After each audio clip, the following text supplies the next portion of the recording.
Let me know when we're live.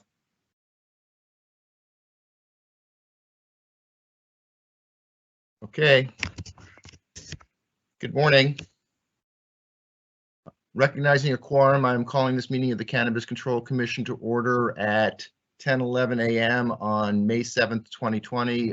My apologies to the public for the slight delay in getting started, but I think we're all set to go. I just want to start by wishing everybody the best, hoping everybody and their families are healthy and safe and being careful. We have a long meeting today. My guess is that we'll go between 3 and 4 hours, and we'll take a break. If it looks like we're going to go much longer than 3 hours, we'll take a longer break for lunch, but we'll make that call as we see how it goes. Because we have such a full meeting, I am actually not going to make any other comments, and we'll just jump right into the agenda. Erica, if you could change the slide, please.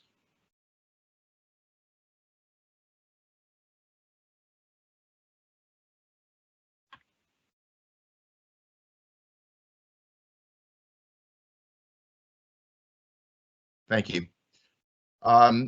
The first item on the agenda, since I'm not making additional comments, is approval of minutes from previous meetings. We have one set of minutes to approve, and that's from our previous meeting on April 3rd, 2020.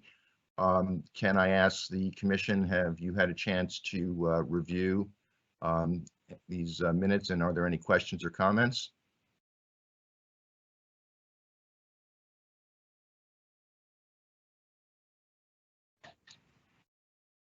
Then Commissioner McBride, can I ask for a motion to approve the minutes, please? So moved. Can I ask Commissioner Title for a second? Second. All in favor? We have to do, I'm sorry, a voice vote. Commissioner Title, your vote? Aye. Commissioner McBride? Aye. Commissioner Flanagan? Aye. Commissioner Doyle? Aye. Commissioner Hoffman? Aye. Let the record show that the commission unanimously approved the minutes from our last meeting on April 3rd, 2020. My thanks to Christopher Smith for his work in getting those minutes ready and up to speed. The next item on the agenda is the executive director's report. Before Excuse me, Mr. Chairman. Yes, I'm sorry, Commissioner Title. I have a motion to make regarding previous minutes. Okay, I thought we just. A different set of previous minutes. Oh, I'm sorry. I apologize.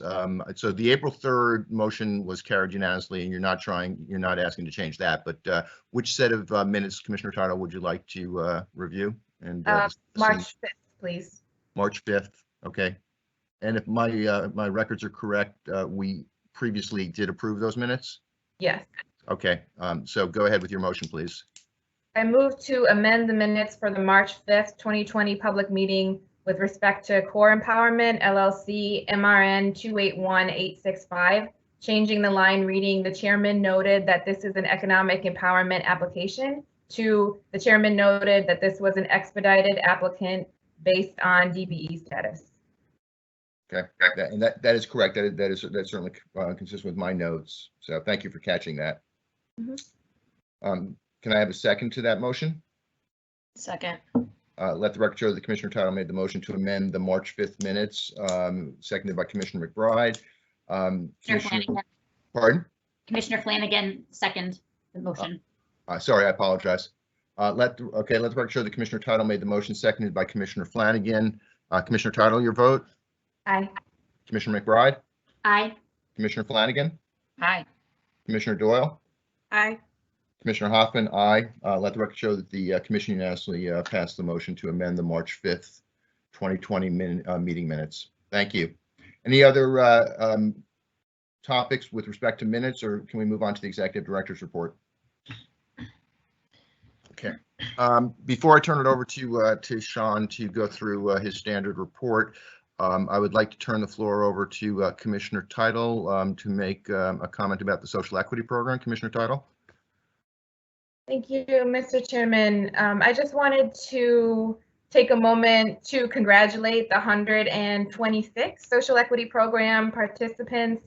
I know that our staff had planned a great event for them that I'm sure that we will get to do eventually, but for now, just wanted to congratulate them on completing the program. I wish them the best. I want to thank Shakia Scott and Alyssa Flores on Erica Chabelli's team for running the program, and also the vendors, Greenlight, Four Trees, Marketing Edge, C3RN, Point 7, and MRCC, and looking forward to welcoming the second cohort.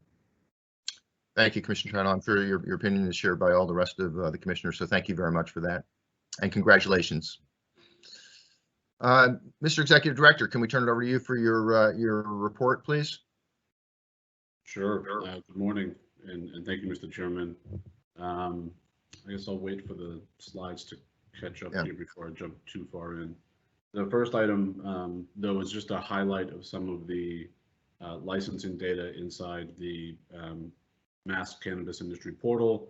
As you know, the full data set is available, will be available with the public meeting materials, but in an effort to save time and get to the business, I just wanted to highlight some elements. The first one is that there are 32 applications pending in the portal that are all 4 packets, or now 1 full application has been submitted. That is a significant decrease over the past several months. Those are applications that are, like I said, are awaiting their first review, so they've not yet been evaluated by staff. There are a number of applications that have already received their first review that might have received a request for additional information, but we continue to process at a pretty good rate, and I think we're getting into that queue pretty significantly, making a large dent in those reviews. So I wanted to highlight that. There are currently 40 applications awaiting your consideration today. That is consistent with the trend over the past few months of increasing that volume. There are 141 applications that are currently awaiting a third-party response. Again, that's a significant uptick. Those third-party responses being fingerprint, as well as the municipal responses relative to the location. So we did send out a bulletin recently relative to fingerprinting, which just noted that we may place conditions at the provisional stage as far as the fingerprints are concerned, but fingerprinting is still available, just in a much smaller scale, and certain locations have been closed. So, but there are open locations in Massachusetts still, Sean? There are, yes. Although the volume is significantly decreased, and it really depends on the location and the type of location, whether it be in a strip mall or it be a third-party location. So it varies across the state. So some of our applicants have definitely seen their appointments canceled, sometimes canceled abruptly based on closures, but they are able to secure them. But obviously those time slots are now even more competitive as a result, too, knowing that the fingerprint is not just limited to cannabis businesses, but is a statewide contract available for a myriad of industries and professions. So with that in mind, the bulletin does indicate that applicants should not seek a waiver from the fingerprinting requirement, but it may be a condition that's placed on applications at the provisional stage, but it should be and must be completed prior to a final license. Thank you. And the last data point here is just an update on patient registrations. As you'll see, there's a significant uptick still in patient registrations. March, we saw 63,720 active certified patients. And for April data, we see 72,502. So that is something we're still seeing a surge in, but it's also something we've still been able to meet that demand with processing as well. Great. Thank you. Are there any questions for the Executive Director on these data? Thank you, Sean. Next topic. I believe the next topic here was an update on the 10 goals that the Commission in November set for me as the Executive Director, and I wanted to give the Commission an update on those goals. You'll see here a quick highlight is 3 of those goals are, in my estimation, of course, 100% complete. I'd certainly welcome any feedback on that. 2 of the 10 are at 75%, 3 of the 10 at 50%. 1 is at 25%, and 1 of the goals has not yet been, admittedly not yet started. However, I think there's some context there that would be helpful. At the same time, you'll see that we're making significant progress as an agency and certainly as a staff. To get into them specifically, the first goal was to improve efficiencies in our licensing process to get that initial evaluation, that first review, down to within 60 days.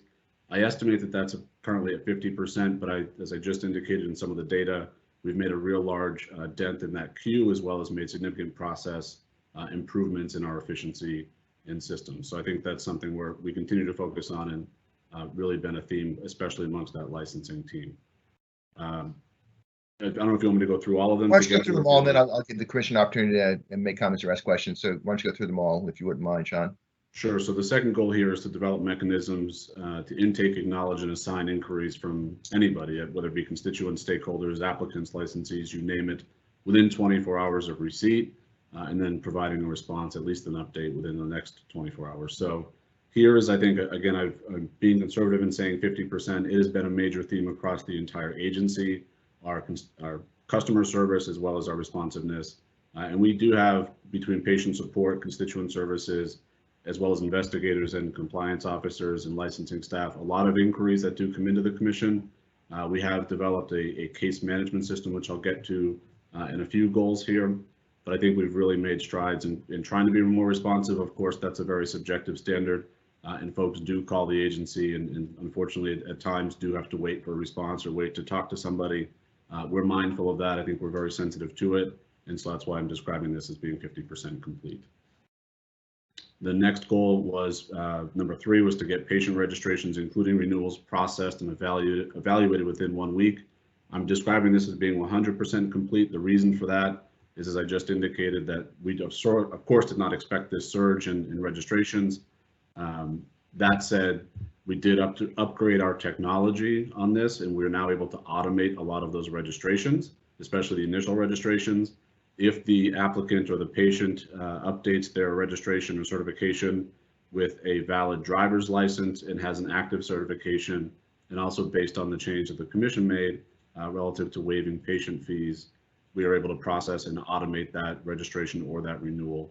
Those applications that may not be automated include those that might submit an ID that is not a valid driver's license, where we could not enjoy the API back to the RMV. So we do get to those within that week's time frame, though. So I think that's something we're making progress on.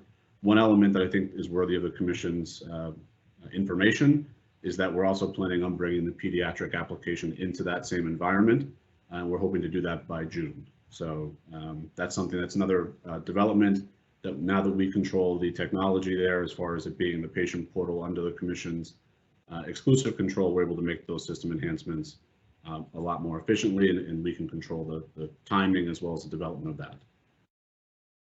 Number 4 was to develop and submit and secure an FY21 budget proposal that identifies and meets the commission's needs based on the mission statement, strategic goals, and the needs of overseeing the industry, as well as developing and executing a spending plan based on those operational needs.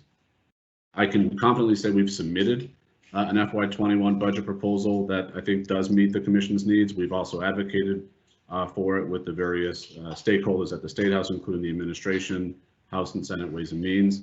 At the same time, as I think anyone can acknowledge and has read, the FY21 budget process is one that is still very much in process because of a lot of the developments relative to revenue. So we certainly have submitted it. Where I'm describing this as 75% complete is that we're still in the midst of that budget development season.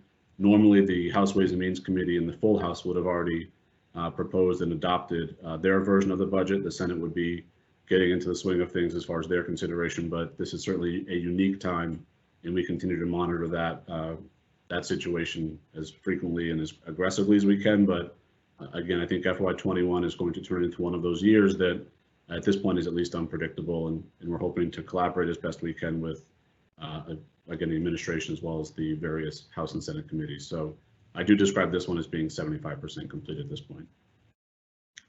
Thanks. Number 5 is to develop and deploy a complete enterprise-wide case management system to complete system of records for applicants and licensees, as well as any field interactions, interview discussion notes, and licensing notices and other filings. This is a tool that we've just deployed in the past few weeks, starting first with our licensing and enforcement teams, but will end up being an enterprise-wide, agency-wide system, which is our full case management system. We are leveraging the Microsoft Dynamics platform. It is totally, from a workflow standpoint, been developed and designed by staff.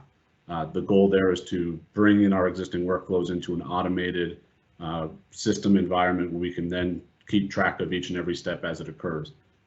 This is something we have now live. What we're doing is we've uploaded a lot of data to it. We're reconciling that data with our various systems that really operated in a piecemeal fashion prior. This will be our centralized tool that we intend to use. The licensing staff primarily is in that system right now and updating those data in those workflow steps to make sure that when we commissioners as well as other departments in the agency are able to access it, that everything is live and up to date. So this has been deployed. We're currently in the system. We intend to use it across the entire agency, but again, the focus at the very outset has been licensing, as well as our investigations team, so that when they do inspections, that it's able to reconcile back to that licensee, as well as that entity and all the licenses that they may have. So this has been a long time coming. Really, I should have mentioned, and I will continue to mention, that all of these are really staff-led and driven as far as not just myself personally, but also the various departments within the agency.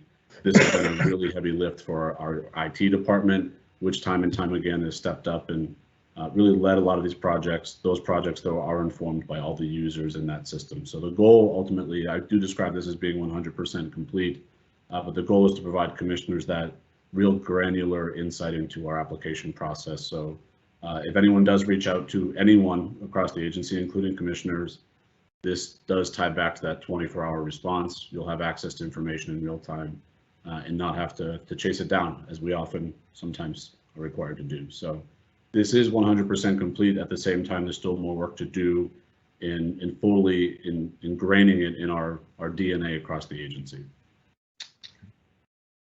Thanks. That's Next slide, Erica. the first 5. Number 6 is to implement a system for employee performance evaluations with identifiable goals and metrics, not unlike this progress report to you. I describe this as being 25% complete. The reason there is I think there's a lot of employee relation elements going on across the entire agency. And so this is cascading in a way from other activities that we're doing. And so I'll get to some of those, but I do describe this as being 25% complete. We do have, I think, a system we intend to use and roll out over the summer. Of course, any number of things have interrupted our ability to collaborate as a staff, one of them being our remote situation currently. At the same time, we do have a plan in place and we intend to execute against it over the summer, which is why I'm describing this as being 25% complete. The goal, which I indicated was not yet started, was to work on a 2-year staffing plan. Where the context I want to provide for you here is that as part of our budget development process, we did engage department heads as well as commissioners in thinking about where we'd like to go as an agency over the next several years. So department heads in particular were asked to think about their specific departments, their needs, and what really a goals-oriented budget of where they intend to go. We then, I think, had to make some decisions about prioritizing, trying to weave things together across the whole agency. So that really did put in place a good mechanism to think about a potential 2-year staffing plan. At the same time, I want to be sincere about this and say we haven't focused directly on that staffing plan, but we do have the good bones to get into that process and also re-engage those department heads based on the goals they've identified. So it's something we do intend to get to. It's a matter of what are the resources available to start doing some of those things. So again, I think we've at least started it in spirit. At the same time, I want to be sincere about saying we have not yet focused specifically and exclusively on a 2-year staffing plan. This next one, number 8, is to institute an annual survey to evaluate employee satisfaction. Again, I'm describing this one as being 50% complete. We do have, again, I think a system and a software we intend to use. The goal here is not to simply release a survey monkey or some other platform to employees just to simply check the box and say, do you enjoy working at the commission? Things we want to actually engage, or do you trust us as an employer? Do you feel safe in this agency, in this environment? Evaluate our culture and really get into, I think, again, a sincere effort to evaluate employee satisfaction, knowing that it really will help us evaluate things like employee recruitment as well as retention as well. So we do have a vendor and a platform in mind, and this is something as well we're going to plan to roll out over the summer, hopefully when we're able to return to the office and really re-engage our employees directly, despite the fact that I think we've done a good job in this remote environment. It's just not easy to really test things like satisfaction sincerely. So that's what I'm describing as being 50% complete with every intention and plan in place to get to 100%. Number 9, again, based on employee relations here, is develop and institute an employee handbook. that balances the Commission's mission, as well as creating a great place to work while instilling a clear, manageable operational policies and procedures. This I'm describing as being 100% complete. The handbook itself is in a final draft form. What needs to be done next is roll it out to staff. We also launched an intranet over the past few months, put it there, but the idea behind the handbook is not just to release it and check the box and say that it's done, but instead now use that to engage our employees on other goals that are listed here, including the performance management or evaluations, as well as evaluating employee satisfaction. This was the first key element that had to get done and now allows us to cascade those others or sequence those other goals. But the handbook is in a final form. It'll be rolled out to department heads as well as staff over the next few weeks or days at this point. But it is complete and done and hopefully able to be circulated. Lastly, but not least at all, is to continue to anticipate and meet all legislatively mandated deadlines. 75% complete. The reason I'm describing that as 75% complete is we continue to have deadlines and mandates that need to get met, and until we satisfy all of them, we will not be complete in that objective. So that's the 10 goals. I think we've made really significant progress. I don't take a lot of credit for them. I think it's really a staff-led and agency-wide effort. These goals have really cascaded down to our department heads and through our department heads to each of our employees, and has really been ingrained into the culture of our agency. And it's a lot of work to do. What this doesn't also consider is all the other curveballs that get thrown to us on a daily basis. So at the same time, I think we've properly focused and gotten a lot of this work done. And I'm happy to take any questions or comments the Commission might have. Thank you very much, Sean. I really appreciate that update. I've got a couple comments myself, but let me ask my fellow commissioners, do you have any questions or comments for the Executive Director, Commissioner McBride? Off mute, please. Yep. So on the employee handbook, that's great that is together, and I know we've all received it for review. One question I had was how we are anticipating, and this is a bit of a rhetorical question probably at this point in time, because I don't know that anyone can answer this. How are we anticipating changes that might come about with regard to the office in response to, potential social distancing measures, COVID-19 related changes, and integrating those pieces into anything, including a handbook or other policies? What's the thinking on how we're going to do that? Mr. Chairman, if I may. Oh, please, of course. I'm sorry. I just assumed you were going to answer. I didn't think I needed to give you permission. Go ahead. So I think it's a great question, and it's certainly a sign of the times. There are other elements that the handbook being the biggest piece among them. However, there are other elements that I think will sort of bridge off of or build off of the handbook, including an operations guide, etc. Knowing that the handbook will really sit above all of that as being, this is our operating principles and guide, and sort of the real key cog amongst our operational principles. There are other elements of purchase reforms, time off request, and now an operations guide. We are working right now with the City of Worcester as our landlord, knowing that we've just occupied their facility, as well as our landlord in Boston at 50 Franklin Street, to identify some of the spacing questions that we might have. We're also waiting at this point on some guidance as to when we might be able to return to work, what it would look like. So we're following along as far as best practice is considered, but I think where we would look to amend, if necessary, any of our operational things may not be the handbook, but it may be the things that the handbook references as far as operations. We have engaged, like I said, conveniently, a lot of our workstations are themselves 6 feet apart. At the same time, that does not account for someone sitting in a chair in the middle of a workspace. And so when this information does get shared with us, as well as any employer, we'll obviously evaluate it and consider it and relay it as soon as possible to our employees.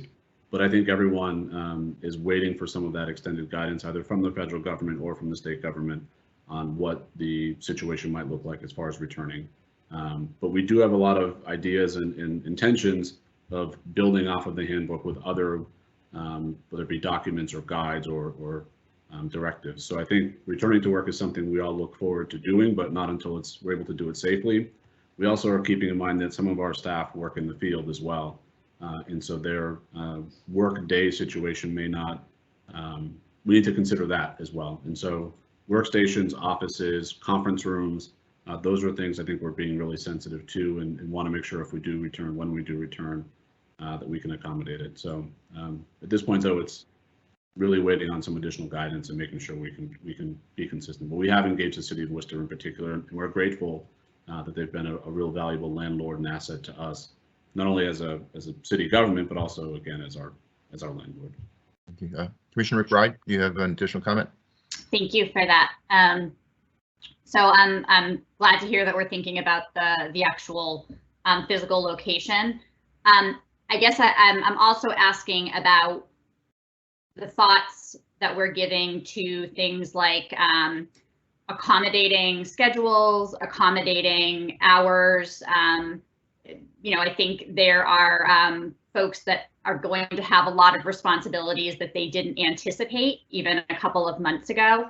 And so, again, it's not to suggest that we should have an answer for it right now, because I know everyone is in the same boat across the Commonwealth and indeed, across the country in many areas.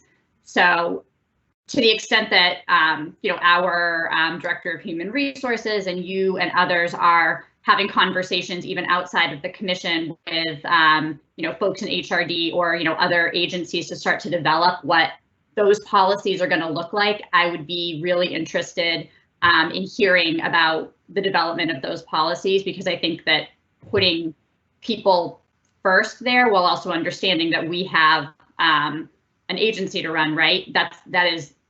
It's a tricky balance, and it's something that is going to take a lot of work. So I appreciate the work that's gone into this handbook, and I'm glad that now we have something that we can at least lean on in a normal time and hopefully add to in these particular instances. So thank you. Thank you, Commissioner McBride. Are there any other? Chairman, I'm sorry, Mr. Executive Director. I think Commissioner McBride raised a good point as far as accommodating work schedules, as well as sort of how we're thinking about knowing that for a lot of folks, their work situation changed when we went remote, but this ordeal has really caused a lot of personal lives to change as well. So the handbook we do propose does have, it does accommodate alternative work schedules just as a theme, and I think that's something that we were thinking about and trying to propose even prior to this, but that could be something we leverage. It does allow for a work from home approach with the approval of a supervisor. So we do, regardless of the situation we're currently within, we do anticipate maintaining those policies. What we've also done is we're developing a bit of a internal work team or task force, or it's all internal. So it's more of an operations team that will react to any guidance that does come out. We will not return to our offices until that group is able to hash through some of those recommendations as they come about. At the same time, we would also anticipate having a plan in place and relaying it to employees, but then asking each of our department heads and managers to engage their staff directly to see that we can, if necessary, accommodate our employees, but also what is the safest and most efficient way to return to work, knowing that, like I said earlier, people's personal lives have changed as a result, and we want to be a good employer. We also, I think, have proven that we are able to work remote and do so productively and safely. So all of that is taken in balance, but we do have a plan to bring an operations team together and really work through all those details. Thank you, Mr. Executive Director. Are there any other questions or comments on this from other commissioners?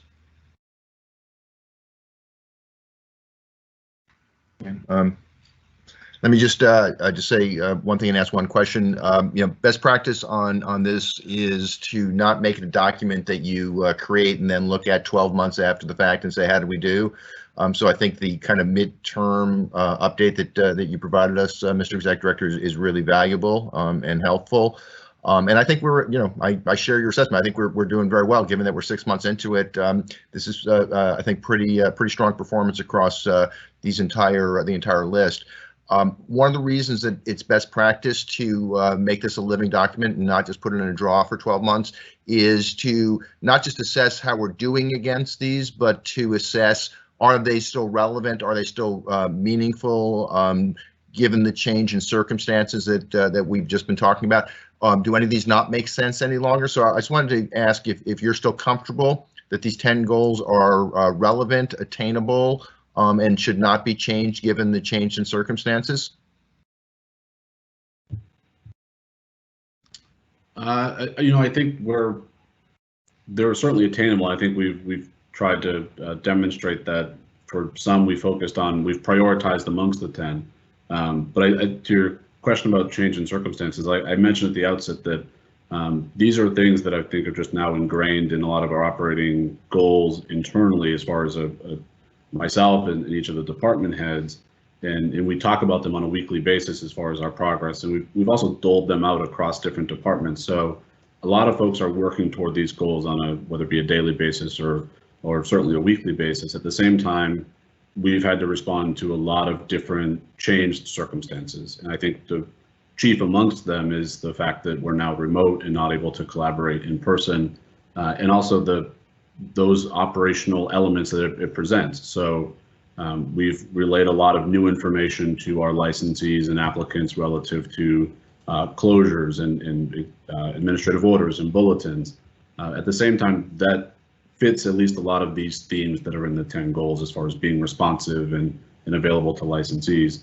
The other ones that I would not change, because I think it really speaks to the culture we're trying to build here in the agency, is a lot of these employee satisfaction and handbook and others, and 2-year staffing plans, because I think all of that hopefully sends the proper message to staff that even in these challenging times, they remain a priority. They are still a priority. And we want to make sure that they know that the handbook, I think, is chief amongst them as well, is this is our commitment to you as our employee, and this is what we're asking for you in return as our employee. So I think that those are things that I wouldn't change at all. And I think that, so at this point, it's hard for me to say we should change goals or drop any off. I think we're all striving to meet them. But I think just having that in the back of your minds, that we're also responding on a daily basis to a lot of different adjustments and changes and curveballs. And I think hopefully doing well in reacting to them as well. So it is tough to jump on 10 different things on a daily basis, knowing that there's 5 other things that might come out of left field. Okay. Well, thank you. I said I appreciate you doing this. I think the performance and progress has been great, even under normal circumstances. So I appreciate it and thank you. I think there's one more topic in your report, Mr. Executive Director. Is that correct, on inspections? That is correct. So I mentioned at our previous meeting or previous meetings the idea of considering and trying to develop a plan for virtual inspections, and also when we might be able to focus on and return to, in some ways, normal inspections that will occur in person as well as in their normal environment. So we have developed a plan relative to virtual inspections. We're intending to pilot it.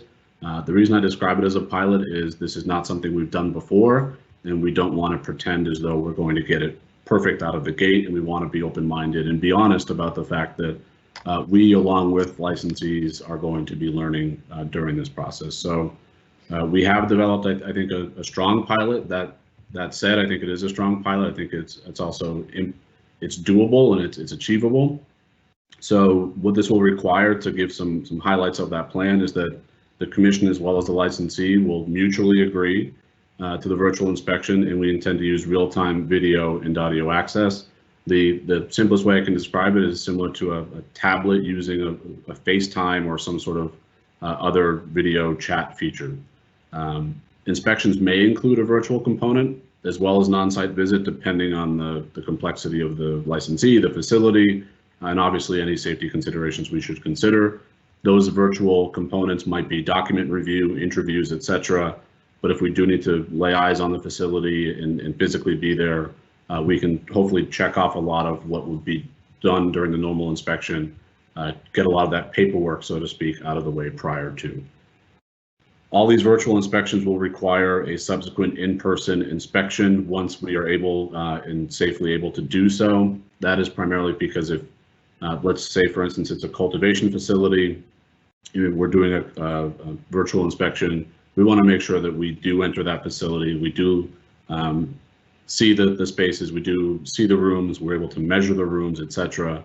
But I also want to make sure that the safety of our employees and the employees of the facility is for the interim, of course, our first priority. So we will require that there be a subsequent, not so much a re-inspection, but an in-person visit. We are requiring at least 2 investigators or compliance officers to participate in these inspections, one to be the lead investigator or compliance officer, and someone else as a witness to take notes. So that way there's not a distraction occurring, but also there's 2 folks from our end that are participating in creating that record. At first, what we're hoping to do, again, to get our feet under us with this, is conducting re-inspections. I would describe a re-inspection as an inspection that occurred that might have identified some deficiencies. Those deficiencies would have been noticed to the applicant, to the licensee, and it might be some things that just need to get re-inspected or reviewed to then move that license along through our process. So it wouldn't be a full-fledged inspection. It would be really following up on those items that were identified after the first inspection. Vehicle inspections, the reason I think those are being prioritized at this point is because there are a lot of medical dispensaries and medical marijuana facilities that are seeking to add delivery as an element of their operations now, especially in light of the current situation. If they're adding a new vehicle that we've not previously inspected, we do require that each and every vehicle be inspected. The other things we do check for is the vehicle registered and insured, and also understanding what your plans of operation for those vehicles are as far as the two-way communication back to the facility, etc. But the physical vehicle does need to be inspected so we understand what the vehicle is and making sure that it's properly outfitted for that transport. Post-final license inspections is the very last inspection required to get a commence operations. The 2 things we predominantly check for in that inspection are compliance with metric, as well as reconciling inventory that is physically at the location and the inventory we are able to see within metric, as well as the agent registrations, ensuring that those background checks have been completed. Here again, that's something we think we can do virtually, although it's something we would normally, in the normal course, require an in-person visit for. Other things that we're looking at as far as the feasibility, we're really trying to engage licensees directly because there's going to be one outlier that I think might be feasible in a context of a virtual inspection, but it's hard to say that cultivation, retail, or product manufacturing as a blanket statement would be eligible, would be feasible. And so our investigators and compliance officers are working now with each of the folks that have had a license inspection either delayed or rescheduled to consult that feasibility. But those were the ones that, at least as a cohort, that I think we can get to. We've already gotten to some of these and scheduled some of these in hopefully the short term. As I indicated, this is really a pilot. We want to learn from it. We'll modify accordingly after we ourselves gather some experience and also solicit feedback from licensees. And to be clear about this as well is we are planning on also getting out and seeing outdoor cultivation facilities. We're planning to do that though in person through our normal course as far as the inspection is concerned. However, the normal course right now requires proper social distancing and other safety precautions, and we intend to adhere to that at all instances. So that's a very global or broad update as far as virtual inspections, but I did want to give the commission an update on that and seek any comments or questions you might have. Thank you, Mr. Executive Director. I know that the commissioners have had an opportunity to weigh in with you and the staff on this issue. Appreciate the effort, but let me ask commissioners any questions or comments for the Executive Director on this issue.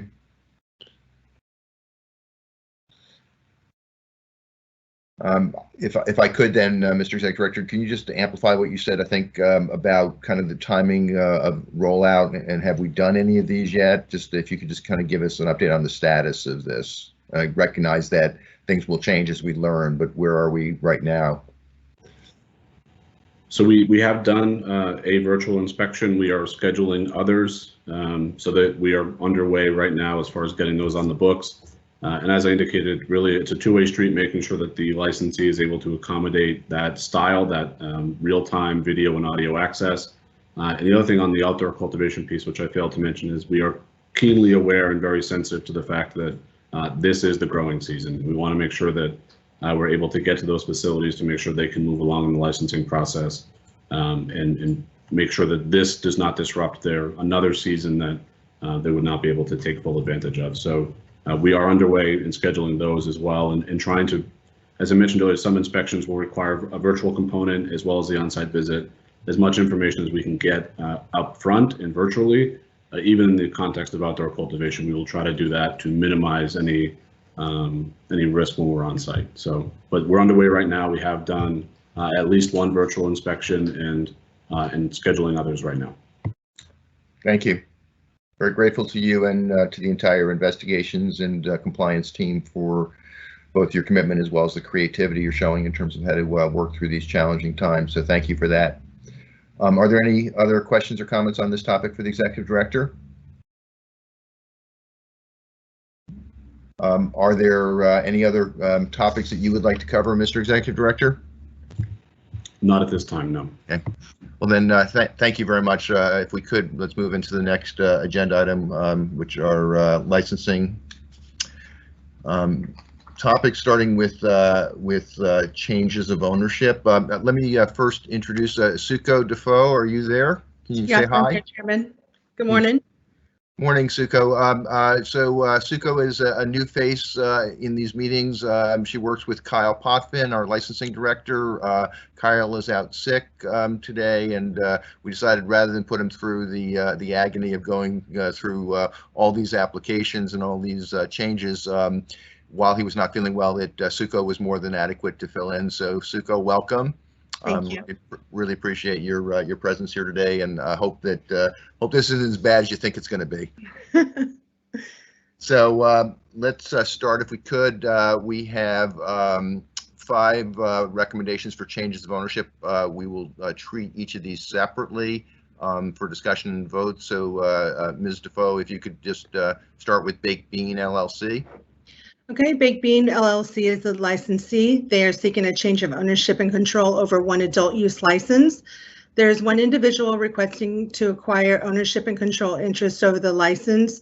Additional information is contained within the executive summary for your review. Therefore, commission staff recommends review and decision on this request for ownership and control, and if approved, request the approval be subject to the conditions before you. Thank you, Ms. Defoe. Are there questions or comments?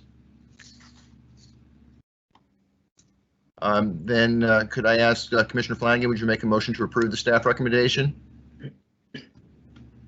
So moved. Commissioner McBride, can I ask for a second? Second. Let the record show that Commissioner Flanagan made the motion to approve, seconded by Commissioner McBride. Votes, please. Commissioner Doyle? Aye. Commissioner Flanagan? Aye. Commissioner McBride? Aye. Commissioner Title? Aye. Commissioner Hoffman, aye.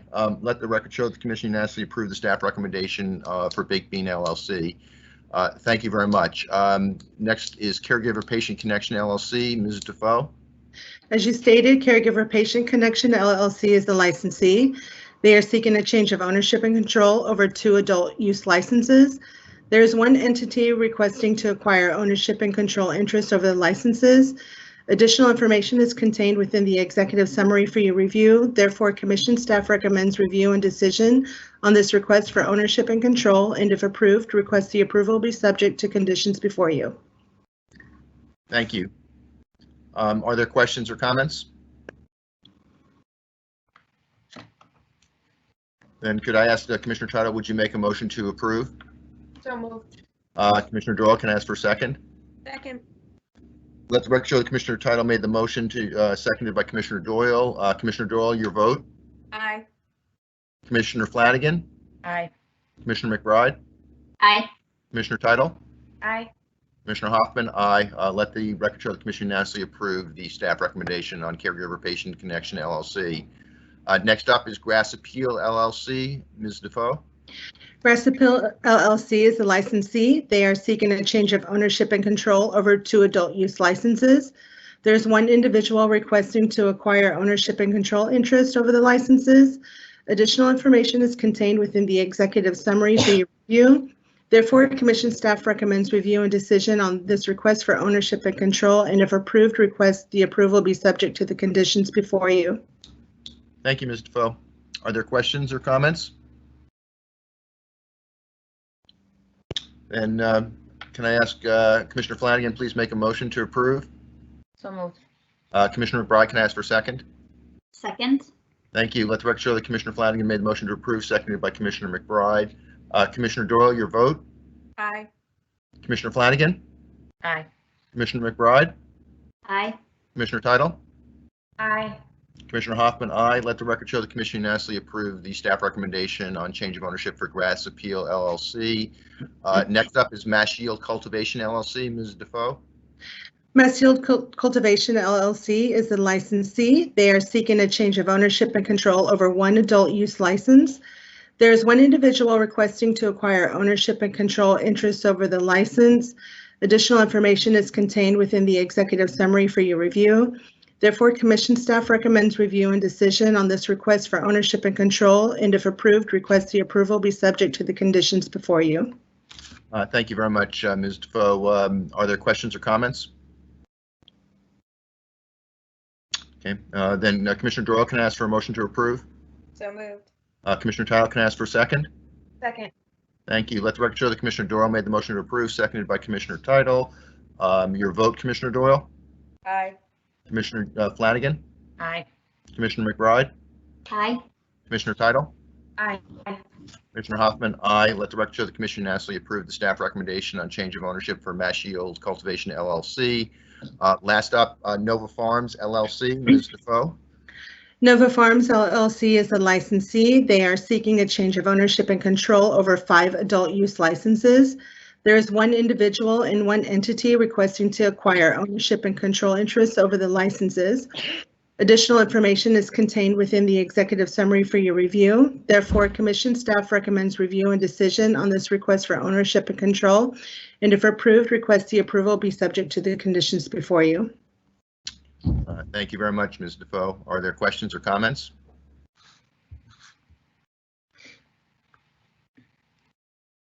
Then can I ask, I hope I'm alternating, can I ask Commissioner McBride, please, to make a motion to approve? So moved. Commissioner Flanagan, can I ask for a second, please? Second. Let the record show that Commissioner McBride made the motion to approve, seconded by Commissioner Flanagan. Commissioner Doyle, your vote? Aye. Commissioner Flanagan? Aye. Commissioner McBride? Aye. Commissioner Title? Aye. Commissioner Hoffman? Aye. Let the record show the commission unanimously approved staff recommendation on change of ownership for Nova Farms LLC. Thank you very much, Zuko. This isn't so bad, is it? No, sir. Not so far, right? No, sir. Okay, thank you very much. Let's move on to next, which is change of location. We have one here, Liberty Compassion Incorporated. Ms. Defoe?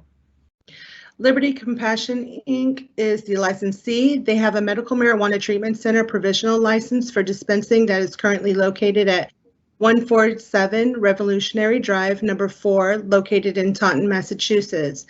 They are seeking to relocate their dispensing location to 591 Albany Street, located in Boston, Massachusetts.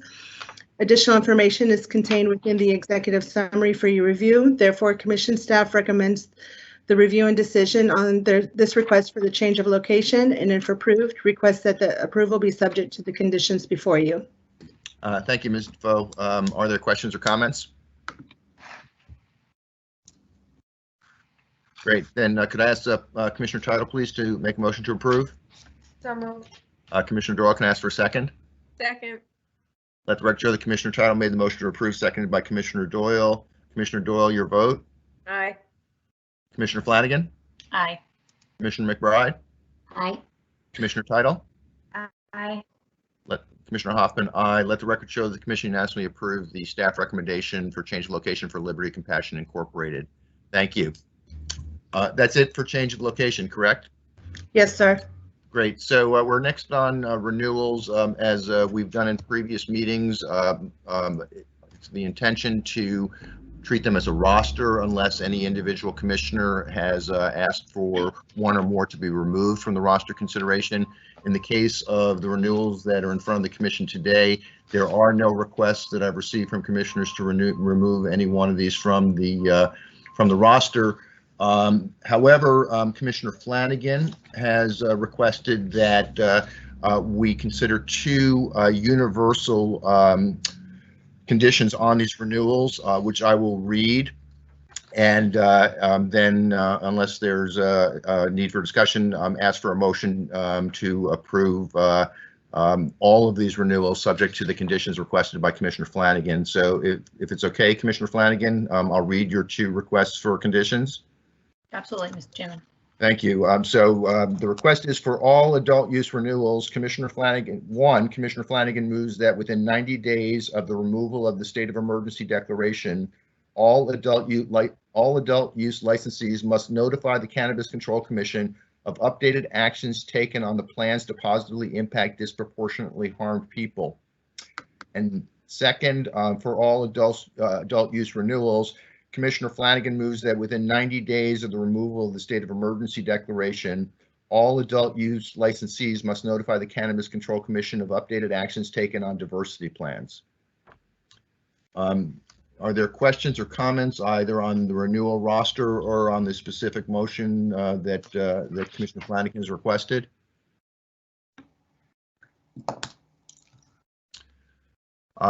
Then I would like to ask for a motion to approve the roster, the staff recommendation for renewals across the entire roster, subject to the two conditions requested by Commissioner Flanagan.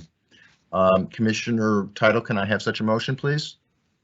Sorry, just a question first. Sure. Are we voting on the medical marijuana treatment center renewals as well? We're taking them all together. Yeah, I think unless there's a reason not to, we can do them all together. Can I just read the additional condition in the materials for medical marijuana treatment centers? I'm sorry, say that again, please. Can I read the additional condition? Sure. Within 60 days, the licensee shall submit their program to provide reduced cost or free marijuana to patients with documented verified financial hardship as required under 501-0501H. The submission shall include a progress update on implementing the plan, if applicable, and the website where the plan is posted, if applicable. Okay. Okay, so moved. Thank you. So just make sure that the motion that you've just made is clear to all of us. So the motion is to approve the roster with the universal conditions requested by Commissioner Flanagan, as well as the condition that you just articulated as it relates to medical dispensaries. Yes. Thank you very much, Commissioner Title. Commissioner Doyle, can I have a second, please? Second. Thank you. So let the record show that Commissioner Title made the motion, seconded by Commissioner Doyle. Commissioner Doyle, your vote? Aye. Commissioner Flanagan? Aye. Commissioner McBride? Aye. Commissioner Title? Aye. Commissioner Hoffman, aye. Let the record show that the commission unanimously approved the staff recommendation on renewal subject to the conditions requested by Commissioners Title and Flanagan.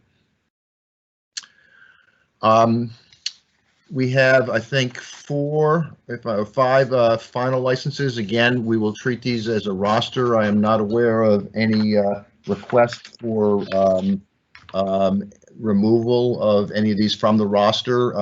Ms. Defoe, is there anything that you care to raise on any of these five final license applications? Not at this time, Chairman. Thank you very much. Are there questions or comments before I ask for a motion to approve?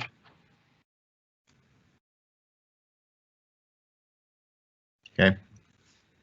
Then can I ask Commissioner McBride, please, for a motion to approve the staff recommendation on final licenses? So moved. Can I ask for a second from Commissioner Title? Second.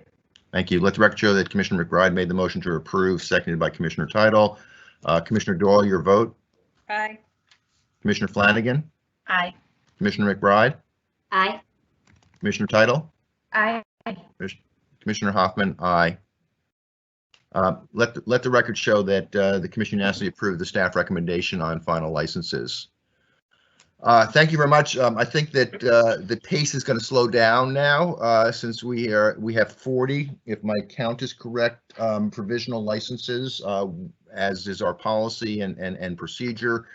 We will consider these individually. We will consider any entity that has multiple applications. We will consider as one entity, but we will take separate votes on them.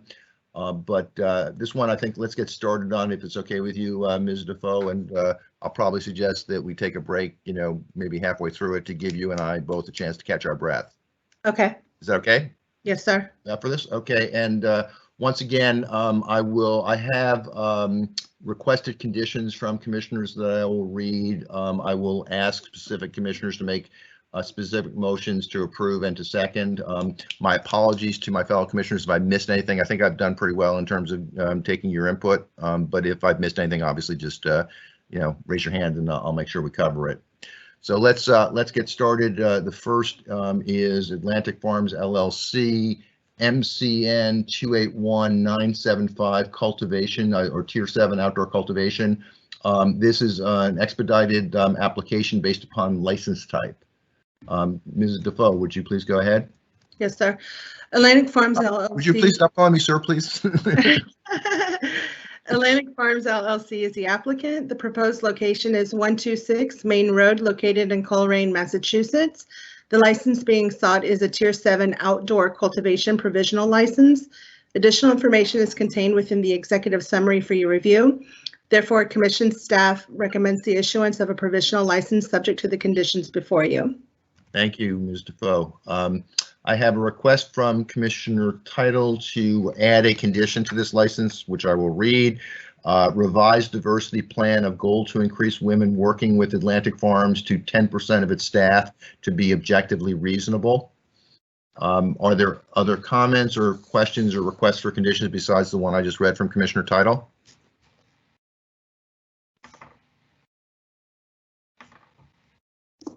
Okay. Then could I have a motion, please, to approve the staff recommendation to issue a provisional license to Atlantic Farms LLC, subject to the condition requested by Commissioner Title. Commissioner Flanagan, can I have such a motion, please? So moved. Commissioner McBride, can I have a second? Second. Thank you. Let the record show Commissioner Flanagan made the motion to approve, seconded by Commissioner McBride. Commissioner Doyle, your vote. Aye. Commissioner Flanagan? Aye. Commissioner McBride? Aye. Commissioner Title? Aye. Commissioner Hoffman, aye. Let the record show that the commission unanimously approved the staff recommendation to issue a provisional license to Atlantic Farms LLC, subject to the additional condition requested by Commissioner Title. Thank you very much. Next up is Beleaf Wellness Center LLC, MRN 281356, which is for retail. Ms. Defoe? Beleaf Wellness Center LLC is the applicant. The proposed location is 60 Main Street, located in Ware, Massachusetts. The license being sought is a retail provisional license. Additional information is contained within the executive summary for your review. Therefore, commission staff recommends the issuance of a provisional license subject to the conditions before you. Thank you very much. Are there questions or comments or requests for conditions on this license?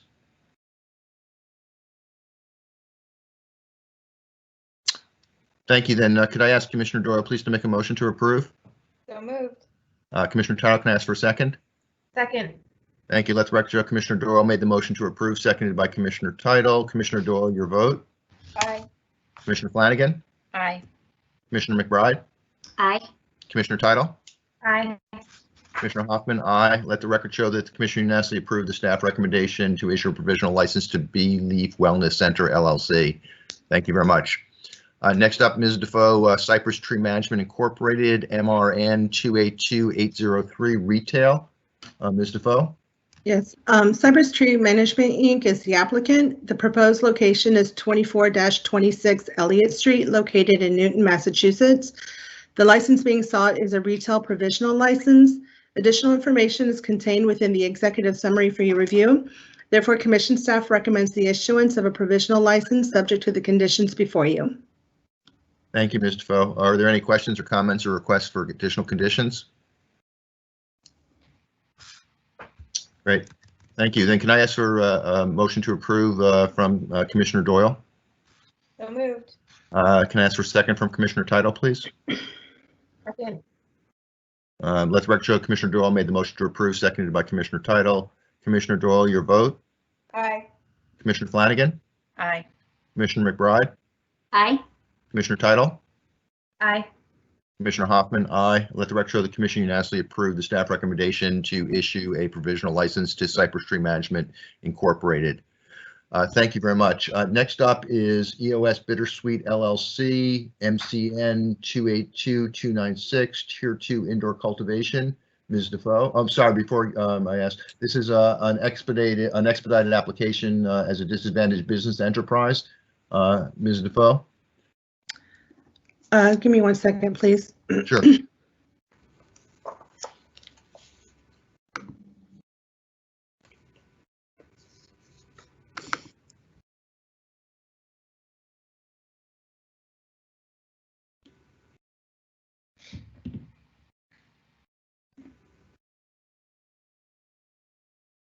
Yes, sir. It is an expedited application due to a disadvantaged business enterprise. Right. Thank you.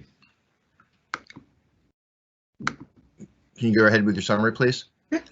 EOS Bittersweet LLC is the applicant. The proposed location is 973 Barker Road, located in Pittsfield, Massachusetts. The license being sought is a Tier 2 Indoor Cultivation Provisional License. Additional information is contained within the executive summary for your review. Therefore, commission staff recommends the issuance of a provisional license subject to the conditions before you. Thank you very much, Ms. Defoe. Before I ask for questions or comments or additional conditions, let me note that Commissioner Title has asked for a condition on this license, which I will read. Revised diversity plan of goal to hire at least one individual from the targeted groups to be objectively reasonable. Are there other comments or questions or other requested conditions on this license?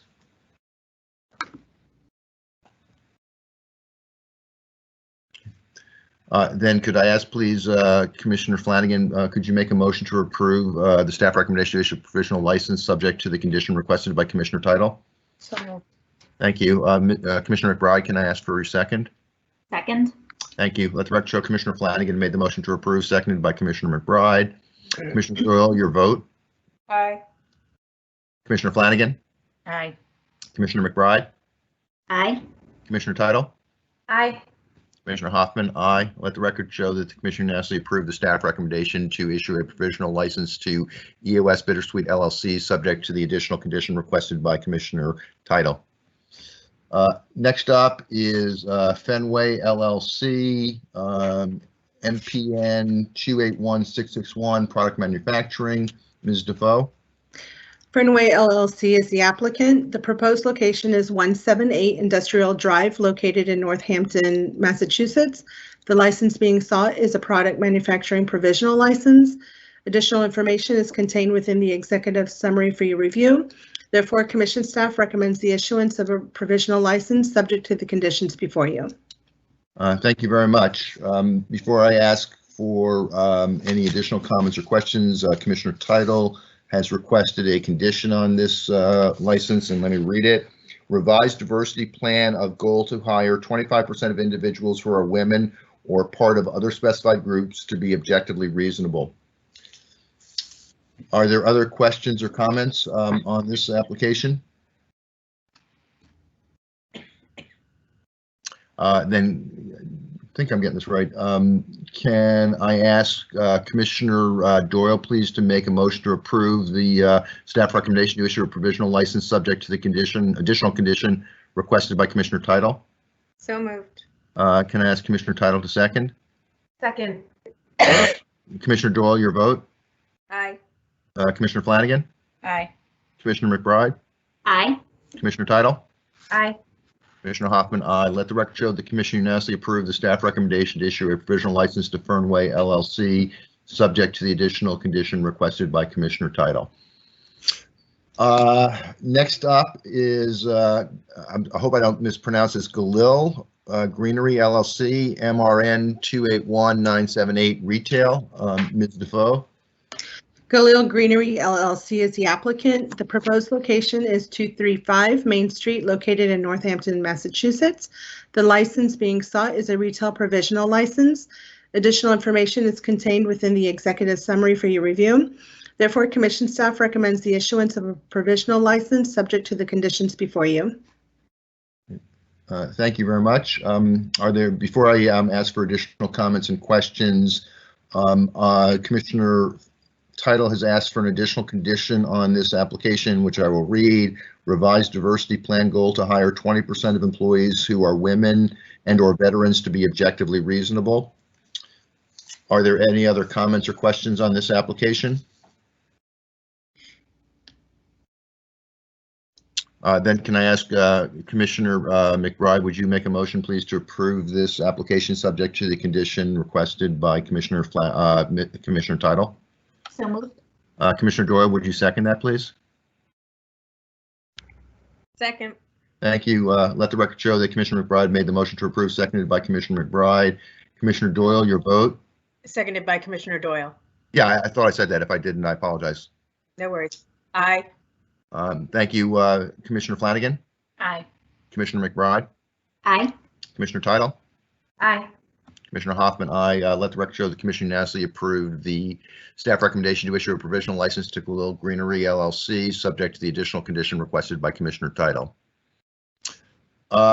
Next, we'll consider jointly the two applications from Cannabis Wellness Incorporated, MPN 281634, product manufacturing, and MRN 282519, retail.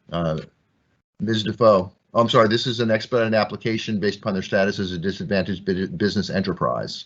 Ms. Defoe. Ganesh Wellness is the applicant. The proposed location is 65 West Boylston Street, located in West Boylston, Massachusetts. The two licenses being sought are product manufacturing and a retail provisional license. Additional information is contained within the executive summary for your review. Therefore, Commission staff recommends the issuance of a provisional license subject to the conditions before you.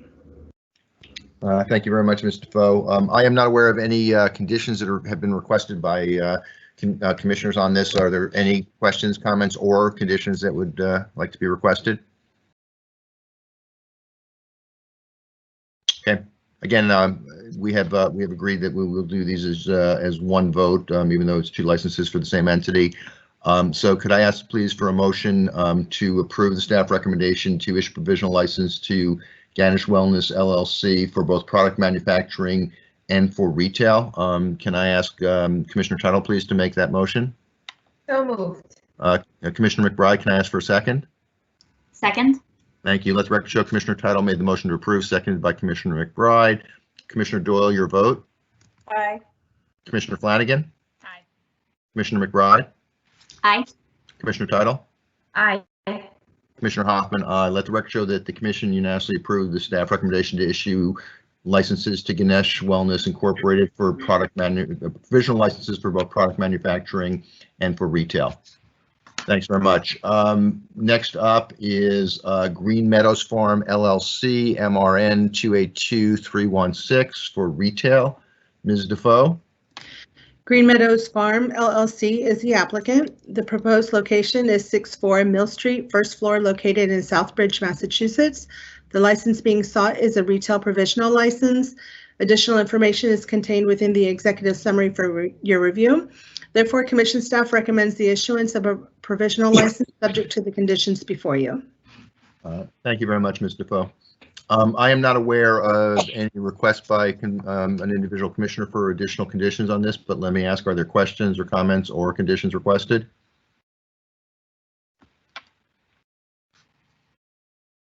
Okay. Then could I ask Commissioner Doyle, please, to make a motion to approve the staff recommendation to issue a provisional license to Green Meadows Farm LLC? So moved. Can I ask Commissioner Title to second? Second. Thank you. Let the record show that Commissioner Doyle made the motion to approve, seconded by Commissioner Title. Commissioner Doyle, your vote? Aye. Commissioner Flanagan? Aye. Commissioner McBride? Aye. Commissioner Title? Aye. Commissioner Hoffman, aye. Let the record show the Commission unanimously approved the staff recommendation to issue a provisional license to Green Meadows Farm LLC. Go to the next slide, please. And Ms. Defoe, how you doing? I'm doing well. Okay, my intention will be, let's get through this. When we get through this this page, this will be halfway through the provisional, so I'm going to request a motion to take a short recess after we get through this page, Okay. if that's okay. So let's start. The next one up is Green Stratus Corp, MRN 282256 Retail. Ms. Defoe? Green Stratus Corp is the applicant. The proposed location is 255 North Pearl Street, located in Brockton, Massachusetts. The license being sought is a retail provisional license. Additional information is contained within the executive summary for your review. Therefore, commission staff recommends the issuance of a provisional license subject to the conditions before you. Okay, thank you very much, Ms. Defoe. I am not aware of any conditions being requested by any commissioner on this one, but let me ask, are there questions, comments, or requests for conditions? Okay, then could I ask Commissioner McBride, would you make a motion to approve the staff recommendation? So moved. Thank you. Can I ask Commissioner Doyle to make a second that motion, please? Second. Let the record show Commissioner McBride made the motion to approve, seconded by Commissioner Doyle. Commissioner Doyle, your vote. Aye. Commissioner Flanagan. Aye. Commissioner McBride. Aye. Commissioner Title. Aye. Commissioner Hoffman, aye. Let the record show the commission unanimously approved the staff recommendation to issue a provisional license to Green Stratus Corp for retail. Thank you very much. Next one up is Green World LLC, doing business as Greenheart, MRN 281939 retail. Ms. Defoe? Green World LLC, doing business as Greenheart, is the applicant. The proposed location is 897 North Montello Street, located in Brockton, Massachusetts. The license being sought is a retail provisional license. Additional information is contained within the executive summary for your review. Therefore, commission staff recommends the issuance of a provisional license subject to the conditions before you. Thank you very much, Ms. Defoe. Before I ask for additional comments, Commissioner Title has asked for a condition here, which let me read it. The condition is revised diversity plan goal of hiring 15% women to be objectively reasonable. Are there other comments or questions on this application or request for additional conditions? Okay. Then Commissioner Doyle, could I ask you to make a motion, please, to approve the staff recommendation to issue a provisional license to Green World LLC, doing business as Greenheart for retail, subject to the additional condition requested by Commissioner Title? So moved. Can I ask Commissioner Title to second that, please? Second. Thank you. Let the record show that Commissioner Doyle made, I'm sorry, Commissioner Doyle made the motion to approve there? Did I get that right? And Commissioner Title made the second. Thank you. Commissioner Doyle, your vote? Aye. Commissioner Flanagan? Aye. Commissioner McBride? Aye. Commissioner Title? Aye.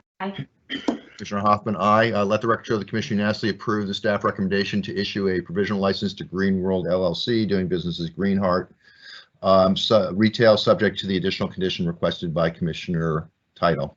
Thank you very much. Next up is Grow Teams Gardens, MDN 281521, which is a micro business, which by definition is expedited because of its license type. Ms. Defoe? Grow Team Gardens is the applicant. The proposed location is 705 Dutton Street, located in Lowell, Massachusetts. The license being sought is a micro business provisional license that will perform cultivation and product manufacturing operations. Additional information is contained within the executive summary for your review. Therefore, commission staff recommends the issuance of a provisional license subject to the conditions before you. Thank you very much, Ms. Defoe. This one, I do have a condition requested by Commissioner Flanagan, which is to provide specific information on the seminar topics that will be presented. Are there any other comments or questions or requests for additional conditions? Okay, then Commissioner Flanagan, would you make a motion, please, to approve the staff recommendation to issue a provisional license to Grow Team Gardens, subject to the additional condition requested by you? So moved. Thank you. Commissioner McBride, would you second? Second. Thank you. Let's record show that Commissioner Flanagan made the motion to approve, seconded by Commissioner McBride. Commissioner Doyle, your vote, please. Aye. I'm sorry, that was aye? Yes. Thank you. Commissioner Flanagan. Aye. Commissioner McBride. Aye. Commissioner Title. Aye. Commissioner Hoffman, aye. Let the record show that the commission unanimously approved the staff recommendation to issue a provisional license to Grow Team Gardens for microbusiness, subject to the additional condition requested by Commissioner Flanagan. Thank you very much. Next up is Heal Provincetown Incorporated, MRN 282621 Retail. Ms. Defoe?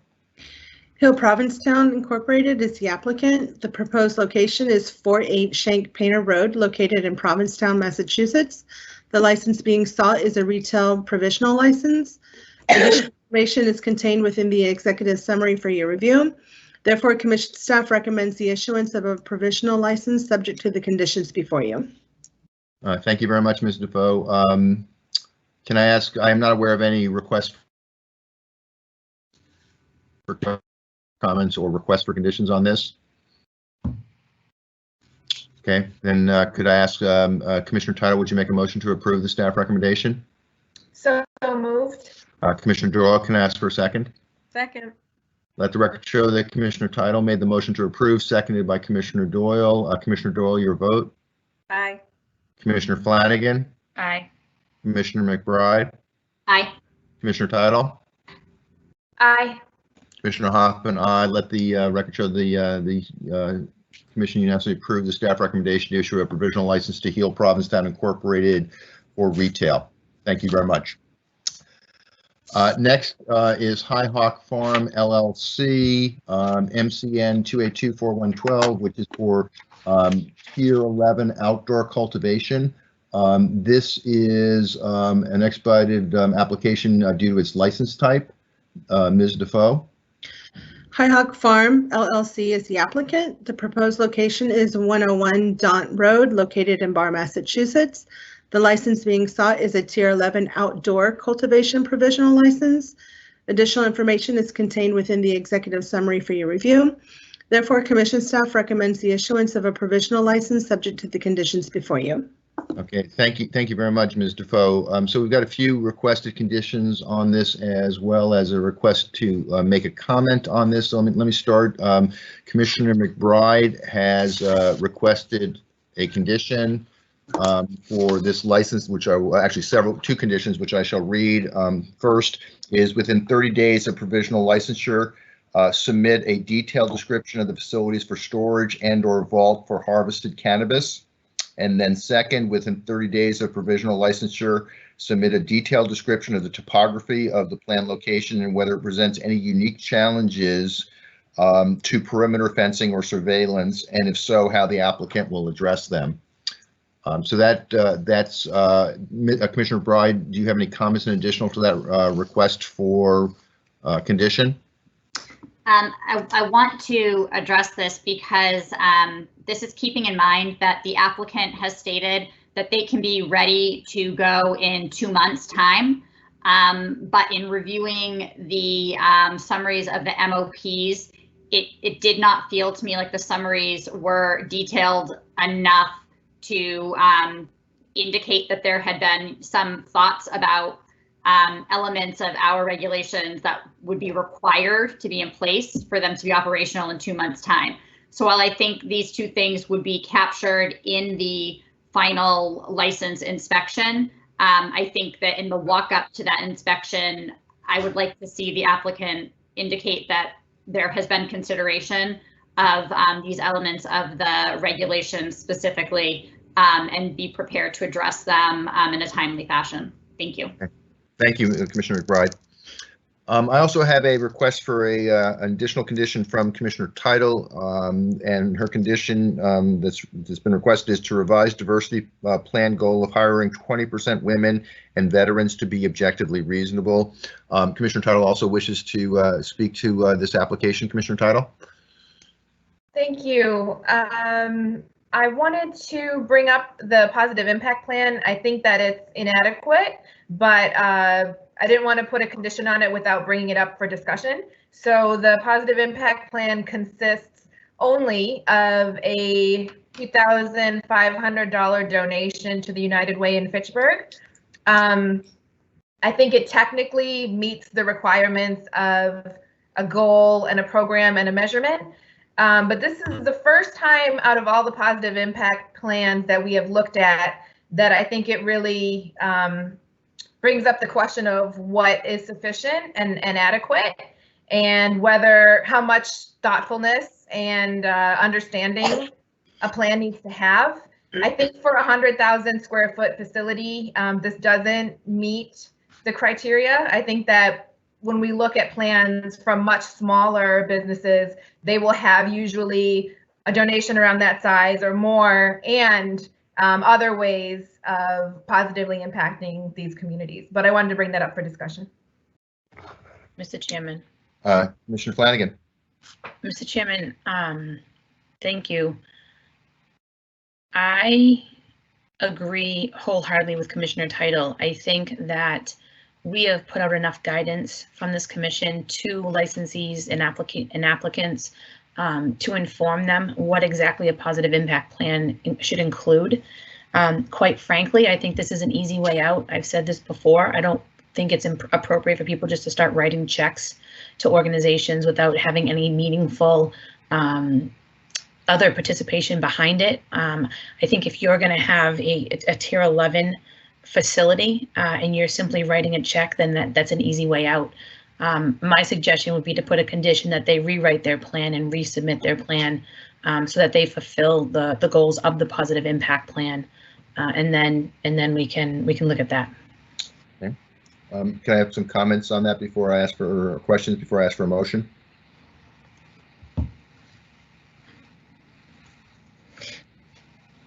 Okay, could you just make sure we got it, Commissioner Flanagan? Would you mind just re-articulating the specific motion that you're requesting? Sure. I move that High Hawk Farm rewrite and resubmit their positive impact plan. Thank you. So I'd like to amend that and ask if we could get a motion to approve the staff recommendation for a provisional license to High Hawk Farm LLC, subject to the 2 additional conditions requested by Commissioner McBride. The condition requested in terms of the diversity plan from Commissioner Title, as well as Commissioner Flanagan's request for them to resubmit that plan.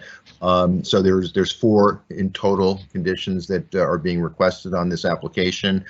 Could I ask Commissioner Flanagan for a motion to approve the staff recommendation subject to those 4 conditions? So moved. Thank you. Commissioner McBride, could I ask for a second? You're on mute. Second, sorry. Thank you. No problem. We're getting good at this, but we still, it's still new. Let the record show that Commissioner Flanagan made the motion to approve, seconded by Commissioner McBride. Commissioner Doyle, your vote. Aye. Commissioner Flanagan. Aye. Commissioner McBride. Aye. Commissioner Title. Aye. Commissioner Hoffman, aye. Let the record show that the commission unanimously approves the staff recommendation to issue a provisional license to High Hawk Farm LLC for Tier 11 outdoor cultivation, subject to the conditions requested by Commissioners McBride, Title, and Flanagan. Thank you very much. Next up is Humboldt East LLC, MCN 282004, Tier 3 indoor cultivation. Ms. Defoe.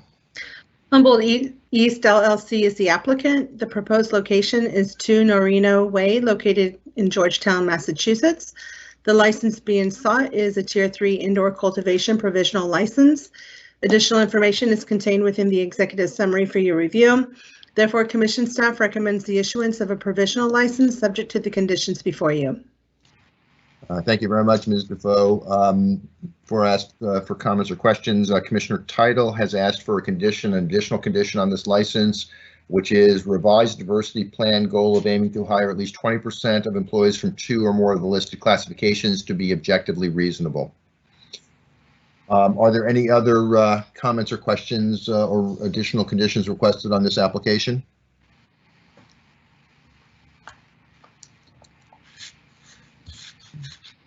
Thank you. Then could I ask Commissioner Brown, would you make a motion to approve the staff recommendation subject to the condition requested by Commissioner Title? So moved. Commissioner Flanagan, can I ask for a second? Second. Let the record show that Commissioner McBride made the motion to approve, seconded by Commissioner Flanagan. Commissioner Doyle, your vote. Aye. Commissioner Flanagan. Aye. Commissioner McBride. Aye. Commissioner Title. Aye. Commissioner Hoffman, aye. Let the record show that the commission unanimously approved the staff recommendation to issue a provisional license to Humboldt East LLC for Tier 3 indoor cultivation, subject to the additional condition requested by Commissioner Title.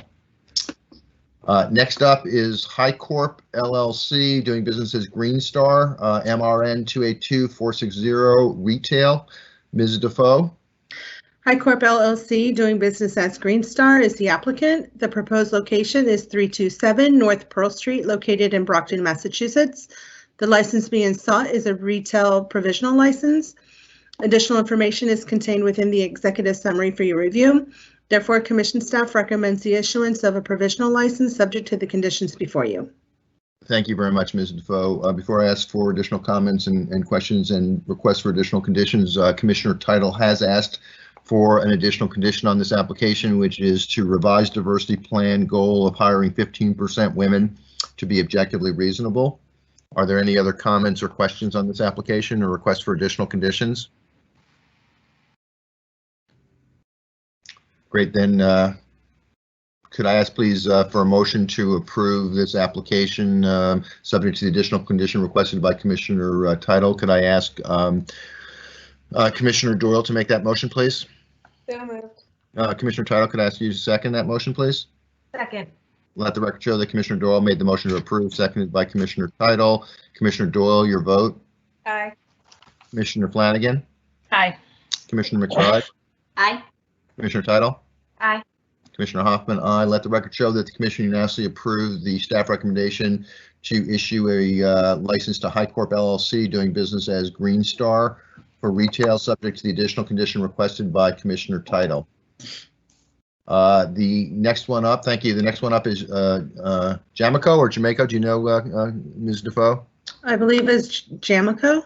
Jamico. I hope I'm right. I apologize if I mispronounced that. Jamico LLC, MCN 281 or 282136, Tier 2 indoor cultivation.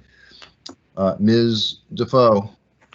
Jamico LLC is the applicant. The proposed location is 35 Buttonwood Road, located in Amesbury, Massachusetts. The license being sought is a Tier 2 indoor cultivation provisional license. Additional information is contained within the executive summary for your review. Therefore, commission staff recommends the issuance of a provisional license subject to the conditions before you. Thank you very much, Ms. Defoe. Are there any questions or comments? I have nobody's reached out with requests for additional conditions, but are there questions or comments or requests for additional conditions from any of the commissioners? Okay, then could I please ask for a motion to approve the staff recommendation to issue a provisional license to Jamico LLC for Tier 2 indoor cultivation? Could I ask for such a motion from Commissioner Flanagan, please? So moved. Commissioner McBride, would you second, please? Second. Let the record show Commissioner Flanagan made the motion to approve, seconded by Commissioner McBride. Commissioner Doyle, your vote. Aye. Commissioner Flanagan. Aye. Commissioner McBride. Aye. Commissioner Title. Aye. Commissioner Hoffman, aye. Let the record show that the commission unanimously approved the staff recommendation to issue a provisional license to Jamico LLC for Tier 2 indoor cultivation. The next one up is LMCC LLC, MRN 282796 retail. This is an expedited application due to the applicant's status as socially a participant in the social equity program. Ms. Defoe. LMCC LLC is the applicant. The proposed location is 93 County Street, located in Taunton, Massachusetts. The license being sought is a retail provisional license. Additional information is contained within the executive summary for your review. Therefore, commission staff recommends the issuance of a provisional license subject to the conditions before you. Thank you very much, Ms. Defoe. I have several conditions that commissioners have requested on this application, starting with Commissioner Title. Her requested condition is to revise diversity plan goal of hiring 15% women to be objectively reasonable. I also have conditions requested by Commissioner Flanagan. Let me just make sure. Which is provide more specifics on the workshop seminars that will be presented to elderly residents in a nursing home and how that program will work. I also have a request from Commissioner Flanagan to address this issue. Commissioner Flanagan. Mr. Chairman, I just have a serious concern with the fact that this entity wants to go into nursing homes and talk to the residents with regards to the medical program. First and foremost, many of them probably have powers of attorney that need to be addressed because they probably are not making a lot of the decisions for themselves. And I think it gets really confusing for elderly patients to have seminars like this go in there. And I also think it's important for this entity to really take a look at what their end goal is and what they're trying to do. I would think that this would be more appropriate for a senior center rather than a nursing home, given the legal status of many of the residents in there. Given that, aside from the one condition that you requested that I read out previously, is there an additional condition that you're requesting on this? No, because if they can work around the legal aspects of what the resident's legal status is, then it's really up to them what they want to do. My concern is for the residents and the confusion that this can cause for them, especially if medical cannabis isn't available to them in those facilities. Okay, thank you. So then, right now, before I ask for a motion, there are there are conditions both requested by Commissioner Flanagan, as she just articulated, and the condition that I read off that Commissioner Title has requested. Are there any other comments or questions or requests for additional information or additional conditions? Okay, then I'd like to ask Commissioner Title, please, to make a motion to approve the staff recommendation to issue a provisional license to LMCC LLC for retail, subject to the additional conditions requested by Commissioners Title and Flanagan. Can I have such a motion, please, Commissioner Title? So moved. Thank you. Could I have a second, please, Commissioner Doyle? Second. Let the record show that Commissioner Title made the motion to approve, seconded by Commissioner Doyle. Commissioner Doyle, your vote? Aye. Commissioner Flanagan? Aye. Commissioner McBride? Aye. Commissioner Title? Aye. Commissioner Hoffman? Aye. Let the record show the commission unanimously approved the staff recommendation to issue a provisional license to LMCC LLC for retail, subject to the additional conditions requested by Commissioners Flanagan and Title. I don't know about you, Ms. Defoe, but I need a break. So could I ask, please, for a motion to take a recess? It's I've got 11:42. Can we take a break into recess until noon? Could I have such a motion, please? So moved. Second. Sorry, who was that? It was Kay. Commissioner Doyle made the motion to approve. Can I have a second? Second. Let's record show Commissioner Doyle made the motion to approve, seconded by Commissioner Flanagan. Commissioner Doyle, your vote? Aye. Commissioner Flanagan? Aye. Commissioner McBride? Aye. Commissioner Title? Aye. Commissioner Hoffman, thank you. The motion was unanimously approved. We are on recess until noon. Thank you very much. Thank you. Please shut off your mics and cameras, please.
Welcome back, everybody.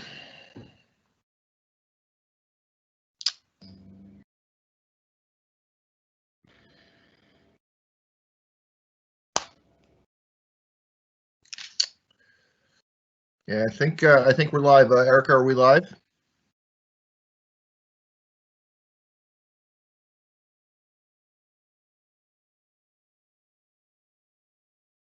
Yes, we're live.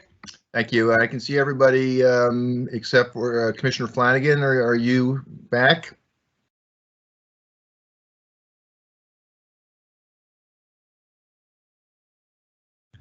Commissioner Doyle, are you back? I'm back. Okay, and I can see Commissioner Flanagan. Okay, I think we're good to go. Thank you very much. I needed that break. How you doing, Suko? You're on mute, Suko. How you doing? I'm doing good. Okay, you ready to power through the rest of these? I am. Okay, if we get the slides up, that's great. Thank you very much. I think we're on the next slide, Erica. Thank you very much. Okay, so the next one up is Lynn Organics LLC, MRN 282618 Retail. Ms. Defoe. Lynn Organics LLC is the applicant. The proposed location is 193-195 Oxford Street, located in Lynn, Massachusetts. The license being sought is a retail provisional license. Additional information is contained within the executive summary for your review. Therefore, Commission staff recommends the issuance of a provisional license subject to the conditions before you. Thank you very much, Ms. Defoe. I have a request for a condition on this license from Commissioner Title, which is to revise diversity plan goal of hiring 10% people from certain demographics, including women, to be objectively reasonable. And Commissioner Title, I understand you wish to speak to this application. Commissioner Title? Yes, thank you. I just wanted to raise, without making it a condition, that I think having organics in the name is concerning. Okay, thank you. Are there any other questions or comments or requests for conditions on this license? Okay. Then could I ask Commissioner Doyle, please, for a motion to approve the staff recommendation for this application subject to the condition requested by Commissioner Title? So moved. Commissioner Title, can I have a second? Second. Thank you. Let the record show Commissioner Doyle made the motion to approve, seconded by Commissioner Title. Commissioner Doyle, your vote? Aye. Commissioner Flanagan? Aye. Commissioner McBride? Aye. Commissioner Title? Aye. Commissioner Hoffman? Aye. Let the record show the commission unanimously approved the staff recommendation to issue a provisional license to Lynn Organics LLC for retail, subject to the additional condition requested by Commissioner Title. Thank you very much. Next up is Major Bloom LLC, MRN 283033 retail, and this is an economic empowerment application or applicant. Ms. Defoe? Major Bloom LLC is the applicant. The proposed location is 76 Millbury Street, located in Worcester, Massachusetts. The license being sought is a retail provisional license. Additional information is contained within the executive summary for your review. Therefore, Commission staff recommends the issuance of a provisional license subject to the conditions before you. Thank you very much, Ms. Defoe. I am not aware of any conditions being requested on this license. Are there comments or questions or requests for conditions from any commissioner? Okay. And could I ask Commissioner McBride, please, to make the motion to approve the staff recommendation? So moved. Commissioner Doyle, would you second that motion, please? Second. Let the record show that Commissioner McBride made the motion to approve, seconded by Commissioner Doyle. Commissioner Doyle, your vote? Aye. Commissioner Flanagan? Aye. Commissioner McBride? Aye. Commissioner Title? Aye. Commissioner Hoffman, aye. Let the record show that the commission unanimously approved the staff recommendation to issue a provisional license to Major Bloom LLC for retail. Thank you very much. We now have two applications we'll consider together from Mantis Management Group LLC. The first, MCN 281390 for Tier 1 indoor cultivation. The second, MPN 281550 for product manufacturing. Ms. Defoe? Mantis Management Group LLC is the applicant. The proposed location is 2 Juniper Street, located in Winchendon, Massachusetts. The 2 licenses being sought are a Tier 1 indoor cultivation and a product manufacturing provisional license.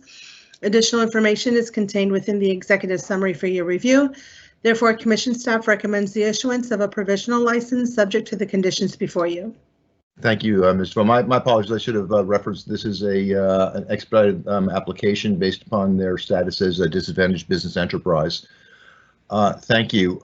I have requests for conditions on both licenses, one from Commissioner Title and one from Commissioner McBride. Commissioner Title's request, again, applies to both licenses, which is to revise diversity plan to hire 10% of individuals falling into a list of demographics, including women, to be objectively reasonable. And then Commissioner McBride, again, request for condition on both licenses. Applicant shall provide more information about the nature of the $10,000 startup capital for a cannabis business stated as a major component of its positive impact plan.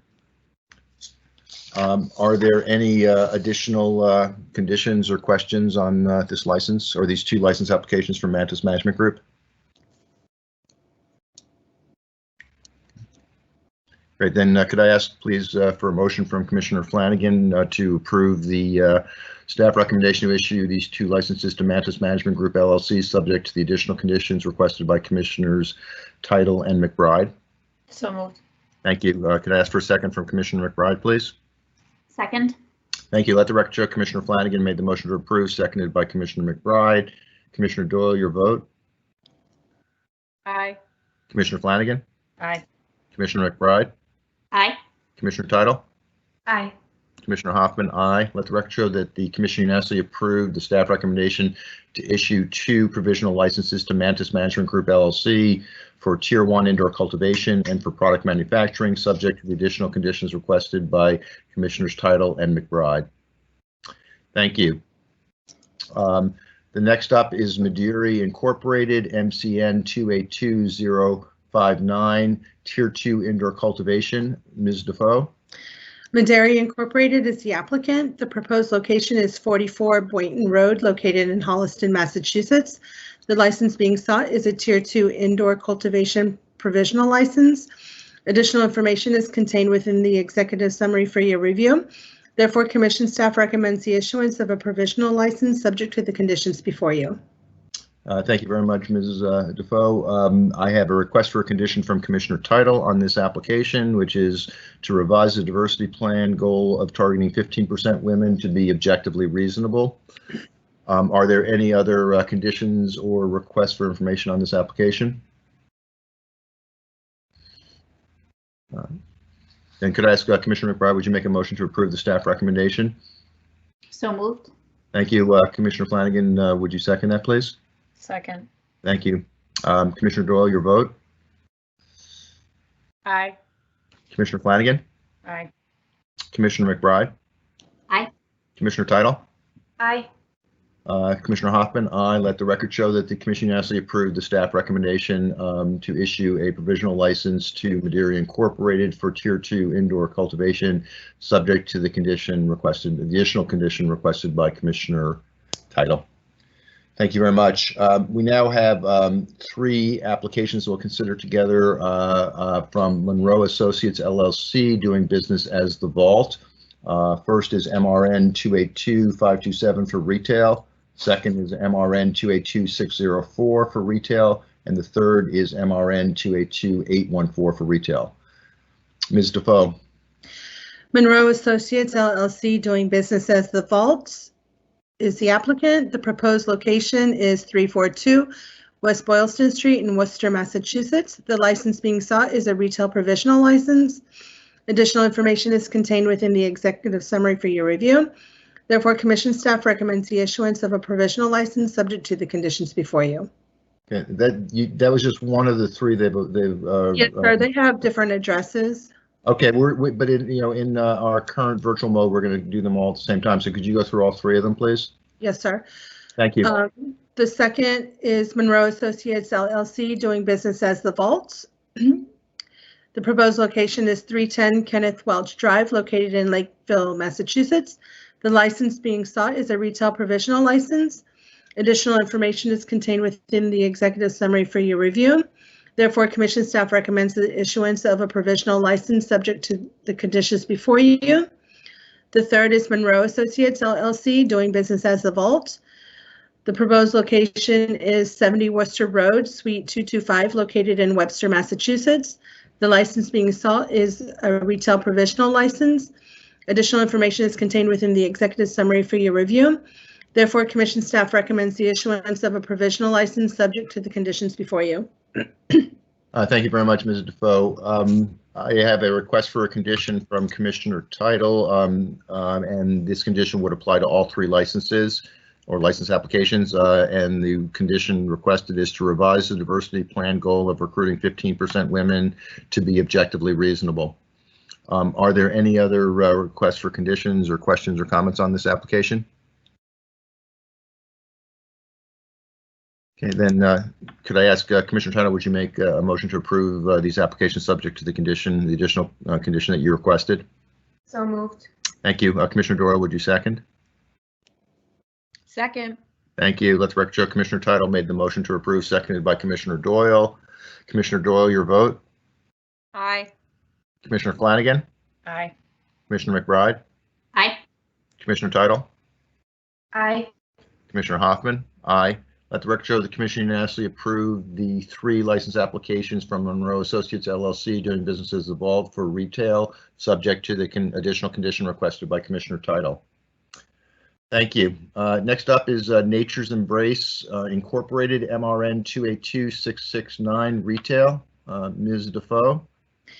Nature's Embrace Incorporated is the applicant. The proposed location is 747 Center Street, located in Brockton, Massachusetts. The license being sought is a retail provisional license. Additional information is contained within the executive summary for your review. Therefore, Commission staff recommends the issuance of a provisional license subject to the conditions before you. Thank you very much, Ms. Defoe. I have no requests for additional conditions on this, but let me ask, are there questions or comments or conditions requested on this license from any commissioner? Okay, thank you. Then could I ask Commissioner Doyle, would you make a motion to approve the staff recommendation? So moved. Commissioner McBride, would you second, please? Second. Thank you. Let the record show Commissioner Doyle made the motion to approve, seconded by Commissioner McBride. Commissioner Doyle, your vote? Aye. Commissioner Flanagan? Aye. Commissioner McBride? Aye. Commissioner Title? Aye. Commissioner Hoffman, aye. Let the record show that the commission unanimously approved the staff recommendation to issue a provisional license to Nature's Embrace Incorporated for retail. Thank you very much. Next slide, please, Erica. Thank you. Next up is Northampton Enterprises Incorporated, MRN 282356 retail. Ms. Defoe. Northampton Enterprises Incorporated is the applicant. The proposed location is 2 Kant Street, located in Northampton, Massachusetts. The license being sought is a retail provisional license. Additional information is contained within the executive summary for your review. Therefore, Commission staff recommends the issuance of a provisional license subject to the conditions before you. Thank you very much. I do have a request for an additional condition from Commissioner Title, which is to revise diversity plan goal to maintain a staff of at least 20% women to be objectively reasonable. Are there any other comments or questions or requests, excuse me, for additional conditions? Then could I ask Commissioner McBride, please, to make a motion to approve the staff recommendation subject to the additional condition requested by Commissioner Title? So moved. Commissioner Title, would you second that motion, please? Second. Let the record show Commissioner McBride made the motion to approve, seconded by Commissioner Title. Commissioner Doyle, your vote?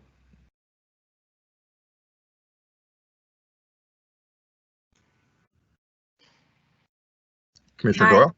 Yeah, Thank sorry, the mute was not unmuting. That's no problem. Was the dog barking in the background? Is that where you're on mute? No, I keep coughing. Yeah, Commissioner Doyle would like everybody to know she got a brand new, incredibly cute puppy. Really cute. Really cute. Thanks for sharing, Mr. Chairman.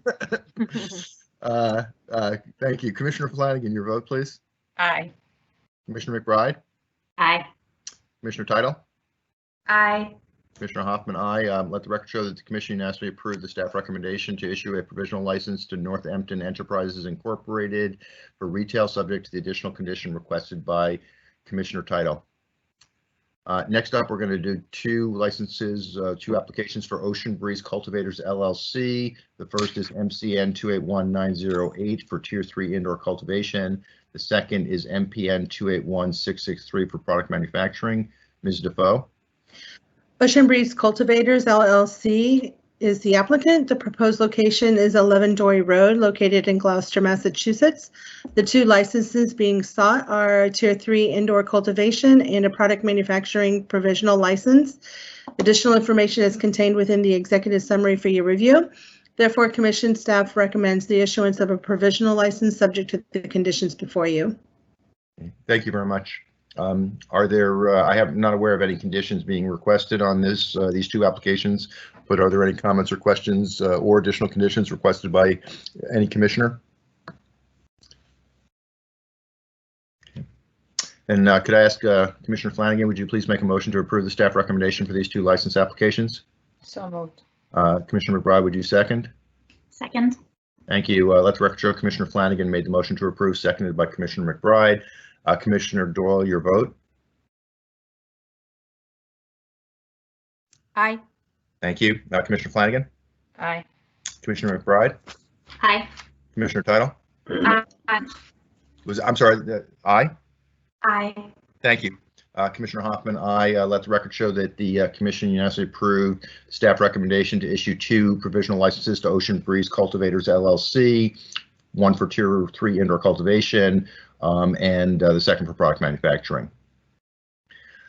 Thank you very much. We'll consider the next two together as well. So these are applications for Peak Limited LLC, MCN 281941 for Tier 2 indoor cultivation, and the second is MPN 281400 for product manufacturing. Ms. Defoe. Peak Limited LLC is the applicant. The proposed location is 113 Jewett Street, located in Georgetown, Massachusetts. The license being sought is a Tier 2 indoor cultivation provisional license. The second is located at 114 Jewett Street, located in Georgetown, Massachusetts. And the license being sought for this application is a product manufacturing provisional license. Additional information is contained within the executive summaries for your review. Therefore, commission staff recommends the issuance of a provisional license subject to the conditions before you. Thank you. For Peak Limited, I have a request for an additional condition from Commissioner Title, which is to revise diversity plan goal to increase employees from target demographics, including women, to 10% of jobs or one job to be objectively reasonable. Are there other questions or requests for conditions on these two licenses?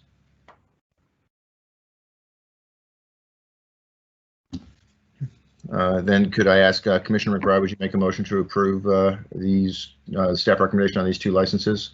So moved. Commissioner Flanagan, would you second, please? Second. Thank you. Let the record show that Commissioner McBride made the motion to approve, seconded by Commissioner Flanagan. Commissioner Doyle, your vote, please. Aye. Commissioner, I'm sorry, did I ask Commissioner Flanagan? I'm sorry, I skipped that term, but anyway, thank you. Commissioner Doyle? Aye. Commissioner McBride? Aye. Commissioner Title? Aye. Commissioner Hoffman, aye. Let the record show that the commission unanimously approved the staff recommendation to issue provisional licenses to Peak Limited LLC for Tier 2 indoor cultivation and for product manufacturing, subject to the additional condition requested by Commissioner Title. Thanks very much. Next up is Spencer House LLC, doing business as Canna Corner, MRN 281885 for retail. Ms. Defoe. Spencer House LLC is the applicant. The proposed location is 3235 Main Street, located in Beckett, Massachusetts. The license being sought is a retail provisional license. Additional information is contained within the executive summary for your review. Therefore, commission staff recommends the issuance of a provisional license subject to the conditions before you. Thank you very much, Ms. Defoe. I have several requests for conditions on this. The first is from Commissioner Title. Let me read her requested condition, which is review guidance and resubmit positive impact plan. It is not clear how a $500 donation to Beckett Police Department will positively impact disproportionately harm people. Additionally, I have a request from Commissioner Flanagan, and let me read them, and then she's asked to speak to these to this application. So her requested condition is rewrite and resubmit the positive impact plan. Goal number 1, safe practices. That is a requirement, not a provision of a positive impact plan. Second, provide specifics on educational session versus mentor sessions. And then third, on goal number 2, how will Spencer House provide verified educational materials to residents when the plan says they will be donating to a town holiday party for kids? Commissioner Flanagan, you wish to speak on this? Thank you, Mr. Chairman. There's a lot of pieces to this positive impact plan that I think need to be revisited, and that's why that I'm asking that it be redone and resubmitted. First and foremost, in their first goal, we require that you implement safe and clean sales practices. That's just part of our regulations. That isn't to gain the trust of community members. That is because we want these companies to work very safely and efficiently in Massachusetts. But at the same time, their mentor program sounds a lot like the educational sessions that can happen in any dispensary in Massachusetts. There's usually somebody there that can talk to you about what the products are and how to safely use them. So I don't think that that's a positive impact plan at all. And second of all, I think that when you talk about it's admirable to try to work with the police department to ensure that you're working together for the community, but I don't see how giving money to a town holiday party then turns into you providing educational materials to be given out to people in the town. I'd question the validity of the education materials, how they've been certified, and the information contained in that. So I really think that I agree with Commissioner Title. This has to be rewritten and resubmitted. Okay. Thank you, Commissioner Flanagan. Any other comments or questions? What I'm going to suggest is a motion that contains both Commissioner Flanagan and Commissioner Title's request for additional conditions, just given both conditions request rewriting the plan, but addressing different elements. So I think it's just safer. Just we'll ask for a vote with both conditions, if that's okay. Even though there's a little bit of redundancy. So. With that being said, Commissioner Doyle, could I ask for a motion, please, to approve the staff recommendation, issue a provisional license to Spencer House LLC doing business as Canna Corner, subject to the additional conditions requested by Commissioners Flanagan and Title? So moved. Commissioner Title, would you second that, please? Second. Let the record show that Commissioner Doyle made the motion to approve, seconded by Commissioner Title. Commissioner Doyle, your vote? Aye. Commissioner Flanagan? Aye. Commissioner McBride? Aye. Commissioner Title? Aye. Commissioner Hoffman, aye. Let the record show that the commission unanimously approved the staff recommendation to issue a provisional license to Spencer House LLC doing business as Canna Corner for retail, subject to the additional conditions requested by Commissioners Flanagan and Title. The next up is the High End Chocolate Company, LLC, doing business as the High End, MCN 281364, which is Tier 4 indoor cultivation. This is an expedited application given their status as a disadvantaged business enterprise. Ms. Defoe. The High End Chocolate Company, LLC, doing business as the High End, is the applicant. The proposed location is 110 Winter Street, located in Holyoke, Massachusetts. The license being sought is a Tier 4 indoor cultivation provisional license. Additional information is contained within the executive summary for your review. Therefore, Commission staff recommends the issuance of a provisional license subject to the conditions before you. Thank you very much, Ms. Defoe. I am not aware of any additional conditions that have been requested on this. Are there any comments or questions or requests for conditions?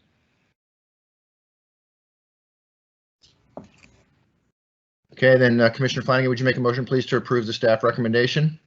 So moved. Commissioner McBride, would you second? Second. Let the record show Commissioner Flanagan made the motion to approve, seconded by Commissioner McBride. Commissioner Doyle, your vote? Aye. Commissioner Flanagan? Aye. Commissioner McBride? Aye. Commissioner Title? Aye. Commissioner Doyle? Or Commissioner Hoffman? Aye.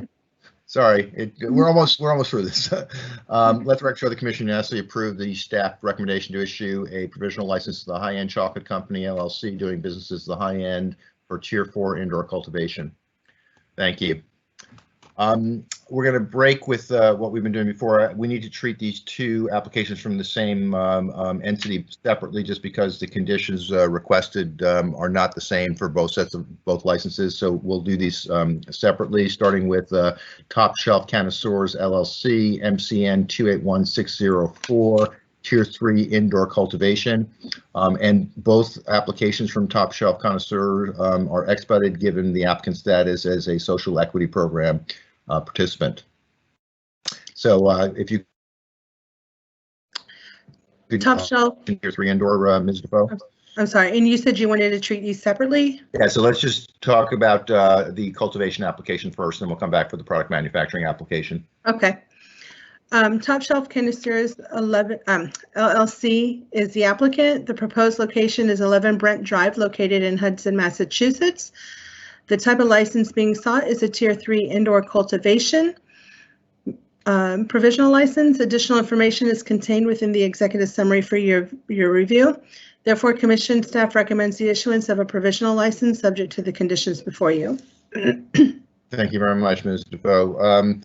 On this application, I have several requests for additional conditions.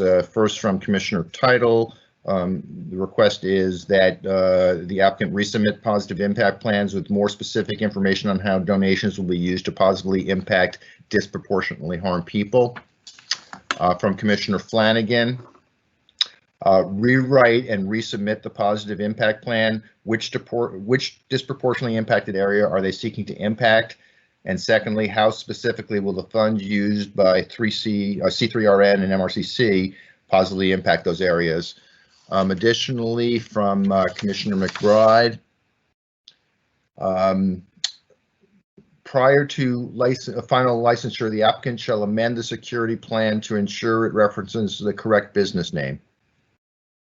Are there any other conditions or requests for conditions or comments on this application? Mr. Chair, can I just quickly say something? Sure, go ahead, Commissioner McBride.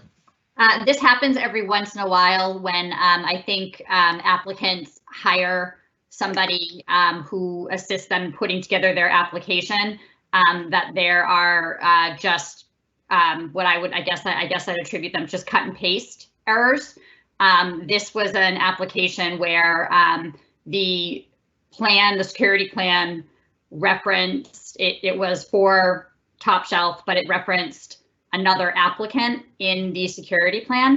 It might seem like a minor detail, but I think it goes to just the overall sort of sense of, are you taking care when you're submitting these applications? Who's reading them? And if you're not taking care at this point, what does that say about down the line? So I just want to flag that for applicants. Please make sure that you're taking care, when you're submitting the application.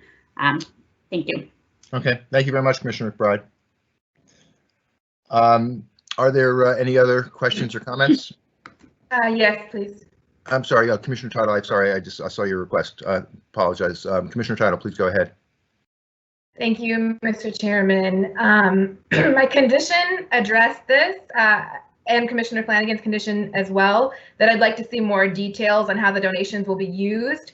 But I also just wanted to flag that I think more documentation is required when we have a social equity program participant that is donating to organizations in their positive impact plan that's also a vendor of the social equity program. I mean, I think that can be fine, but the relationships there are such that I think we need very clear parameters and documentation as to how the donations will be used. And we probably want to address that with the second cohort of social equity program participants. Yeah, I think that's an important point. Thank you very much, Commissioner Title.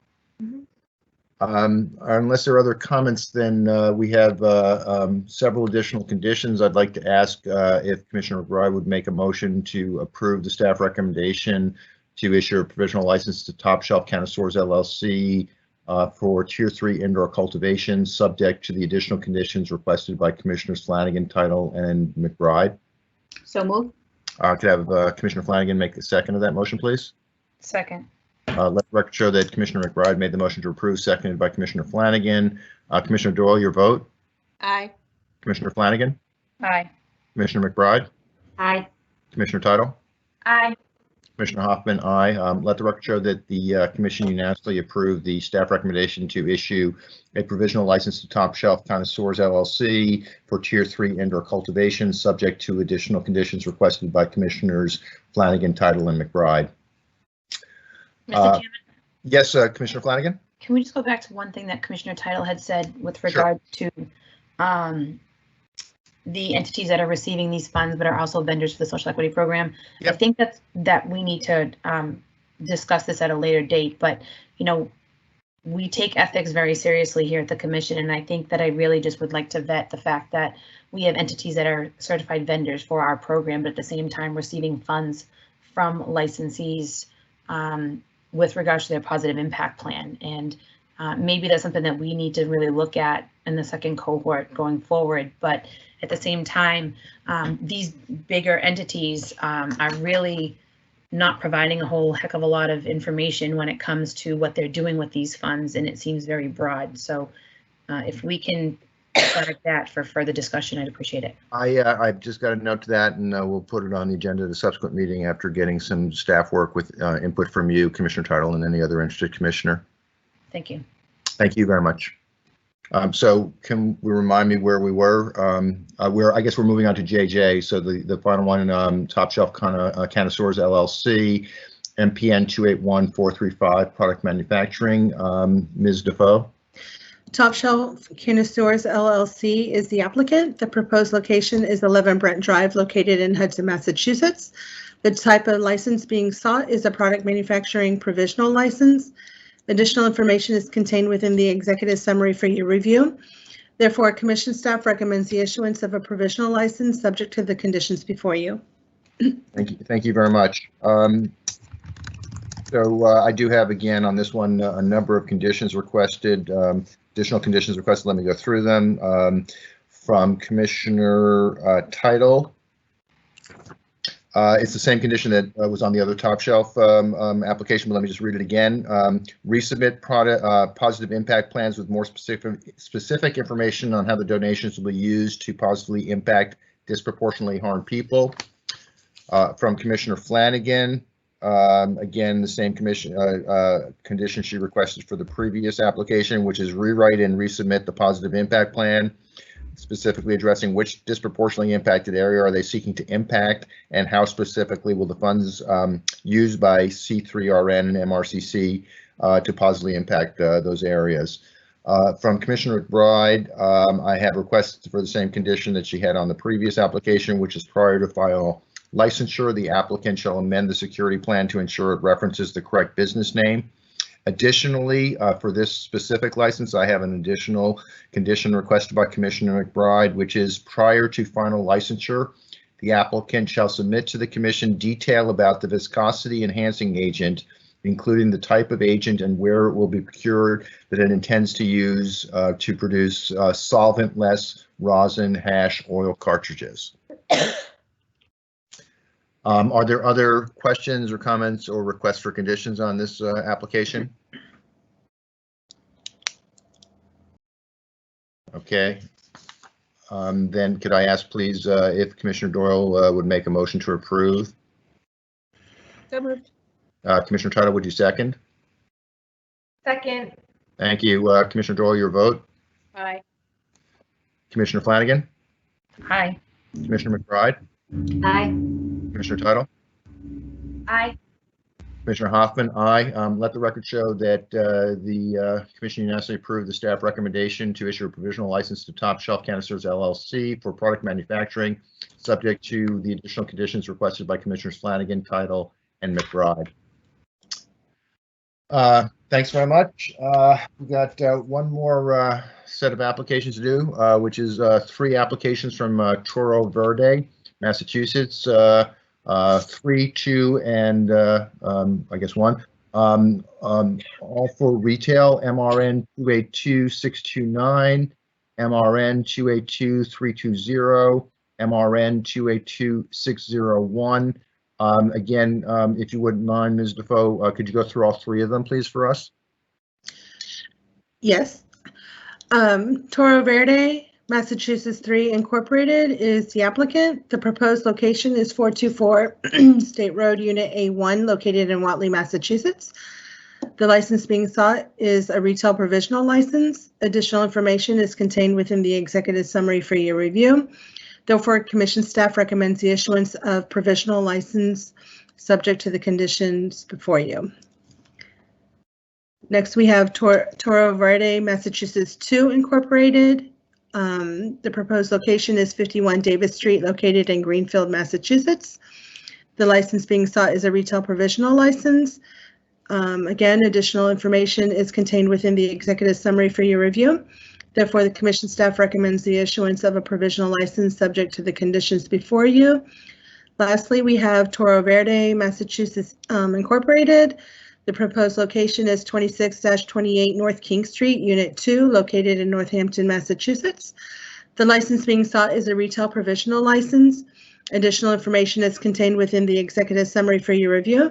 Therefore, the commission staff recommends the issuance of a provisional license subject to the conditions before you. Thank you very much, Ms. Defoe. I'm going to reverse field on this, given that these seem to be three separate legal entities. I think it's probably safer just to have three separate votes on this. So let's start with KK Toro Verde, Massachusetts 3 Incorporated, MRN 282629. I have requests from Commissioner Title for a condition on this application, which is revised diversity plan goal of hiring, employing 20% or more women and or veterans to be objectively reasonable and clearer. Are there any other additional requests for conditions or questions for Mrs. Defoe? Then could I ask, please, Commissioner Tyler, would you make a motion to approve the staff recommendation subject to the additional condition requested? So moved. Commissioner Doyle, would you second, please? Second. Let the record show Commissioner Title made the motion to approve, seconded by Commissioner Doyle. Commissioner Doyle, your vote. Aye. Commissioner Flanagan. Aye. Commissioner McBride. Aye. Commissioner Title. Aye. Commissioner Hoffman. Aye. Let the record show that the commission unanimously approved the staff recommendation to issue a provisional license to Toro Verde, Massachusetts 3 Incorporated, subject to the additional condition requested by Commissioner Title.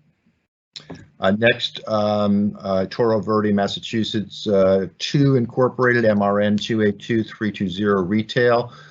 Again, I have a request for a condition from Commissioner Title that the same condition as the previous, revised diversity plan goal of hiring, employing 20% or more women and or veterans to be objectively reasonable and clearer. Are there any other questions or requests for conditions?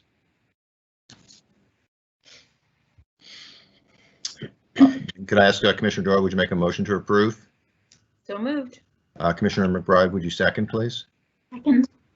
Let the record show Commissioner Doyle made the motion to approve, seconded by Commissioner McBride. Commissioner Doyle, your vote. Aye. Commissioner Flanagan. Aye.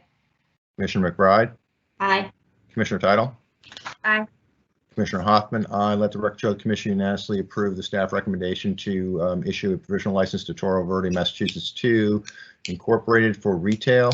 Third is Toro Verde, Massachusetts Incorporated, MRN 282601 retail. Again, I have a request from Commissioner Title to add a condition to this application, which is to revise diversity plan goal of hiring, employing 20% or more women and or veterans to be objectively reasonable and clearer. Are there any other questions or requests for additional conditions? Then could I ask Commissioner McBride please make a motion to approve the staff recommendation? So moved. Commissioner Title, could I have a second, please? Second. Thank you. Let's record show Commissioner McBride made the motion to approve, seconded by Commissioner Title. Commissioner Doyle, your vote. Aye. Commissioner Flanagan. Aye. Commissioner McBride.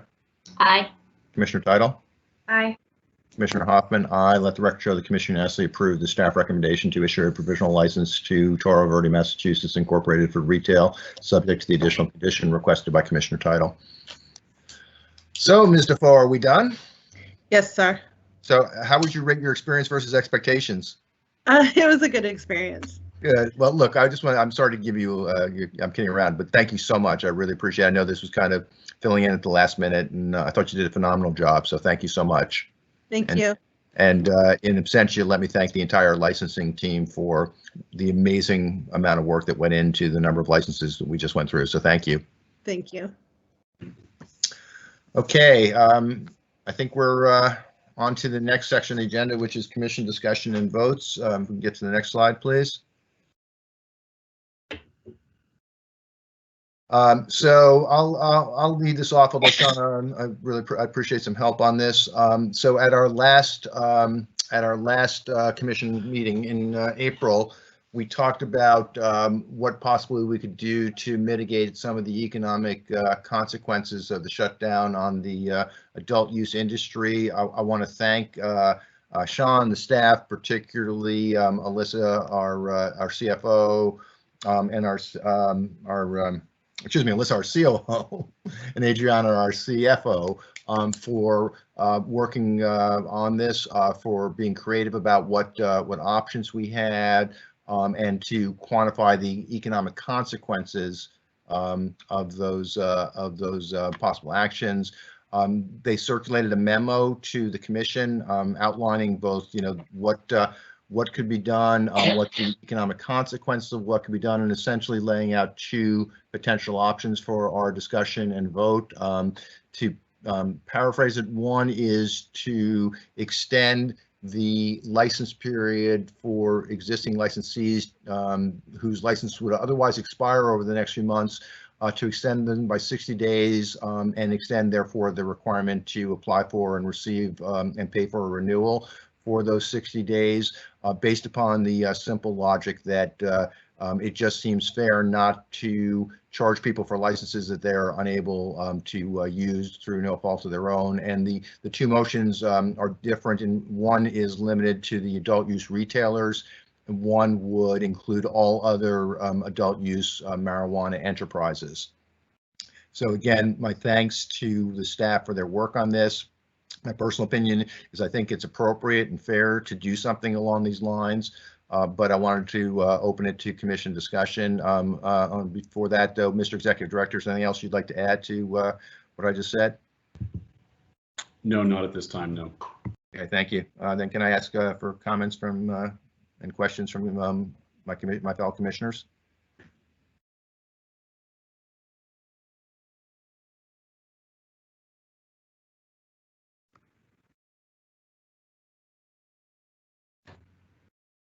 Then I'd like to, if there are no comments or questions, there's very clear motion outlined. The first of which is to extend for up to 60 days, but limit it to adult use retailers. So I guess I would request that I ask for a motion on that in a second, and we'll take a vote on that. We can then discuss the other option, which would be extended beyond. So can I have a motion to approve the staff recommendation as outlined in the memo that we all received to extend licenses for up to 60 days for adult use retailers only? Mr. Chair, it looks like Yes. Commissioner Title had a comment. Oh, I'm sorry. I didn't see. Yeah, you did have that. I apologize, Commissioner Child. Go ahead. Thank you. I support both motions. Okay. I also just wanted to make the point that this is not an original thought, but we're doing everything we can to provide economic relief. But the most straightforward form of economic relief is for these businesses to just be able to open again. Obviously, that is not our decision, but just for the record, I guess I'll ask you, Mr. Chairman, I think that if the order was modified so that adult use businesses could open again, or open again just for Massachusetts residents, Do you think that the commission is capable of overseeing that the same way we're currently overseeing medical sales? I'll ask the executive director for his comments on that, but just to be specific in response to your question, Commissioner Title, which I think was addressed specifically to me, I've been on record publicly stating that. So yes, I do agree with that, but I would very much welcome Commissioner or first of all comments from other commissioners, but Mr. Executive Director, would you have a comment on that? The answer I think would be yes. I think we've put in place through a series of bulletins, administrative orders, and other notices to licensees that do echo a lot of what guidance is coming from state and federal government relative to sanitary and cleaning conditions, as well as social distancing, as well as allowing for curbside and in the medical context, encouraging delivery and order ahead, et cetera. So I think that a lot of those same principles could absolutely be applied to the adult use industry. And it's my understanding that I think there's a lot of folks that have relayed that to various audiences that are actively discussing this in the coming days. So, but to answer your question simply is yes. Other comments or questions? Then I have a question on how to proceed with the motions, but before I go there, are any other comments or questions on this topic before I ask for a motion?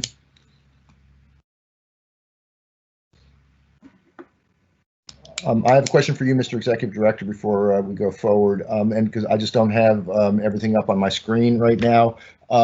Is the second motion, which would include all marijuana enterprises, that includes retail, so it essentially subsumes the first motion? The language as well as the figures that are provided. So for context, it would be 27 retailers. That license fee being $10,000 per year means the commission would be deferring, not eliminating, deferring that $270,000. The second motion does include retail, though. Yeah, no, so the second, my point is, let me try to be a little clearer. I apologize if I wasn't. If we vote on and approve the second motion, there's no need to do the first motion because that's covered by the second motion. Is that correct? That is absolutely correct, yes. Okay, so let me then ask for a motion to approve the second motion, and Sean, if you have it in front of you, I'd be deeply grateful if you could read the motion. Or another commissioner, if they have it in front of them. I'm just, as I said, I'm focused on the screen and on people talking. So, do you have that, Mr. Executive Director? I do have the second motion here. Would you mind reading that, please? Sure. So this would be for all adult use marijuana establishments. So correct. Motion would be to provide relief to adult use marijuana establishments. The commission relies on general law, chapter 94G, section 6A, to move to extend automatically the term for adult use establishments expiring in June, July, or August 2020, and to waive the regulatory provisions requiring renewal on an annual basis in 935 CMR 500-103 sub 4. Each license will be valid for 1 year plus the maximum extension term, an additional 60 days. Renewal applicants may seek renewal anytime during the maximum extension term, so long as they pay the renewal fees required under 935 CMR 500-005 and submit their application in accordance with 935 CMR 500-103 sub 4 sub A. On seeking renewal, applicants must demonstrate compliance with the remaining regulatory requirements or obtain a waiver under 935 CMR 500-850. This extension does not relieve licensees of their associated legal obligations, including obligations to the municipality or other state agencies. Thank you very much, Mr. Executive Director. Before I ask for a motion and a vote, are there comments or questions on the motion that Sean just read? Can I ask a question, Mr. Chairman? Yes, Commissioner Flanagan. So we're going to allow all adult use establishments, even the ones that are currently operating this extension? Like the fee waiver? The proposal or the motion that Sean just read would include that. As I said, the alternative motion that we could consider is just for adult use retailers. Okay. Thank you. So I think with, to me, the linear logical way through this is let's do the broader.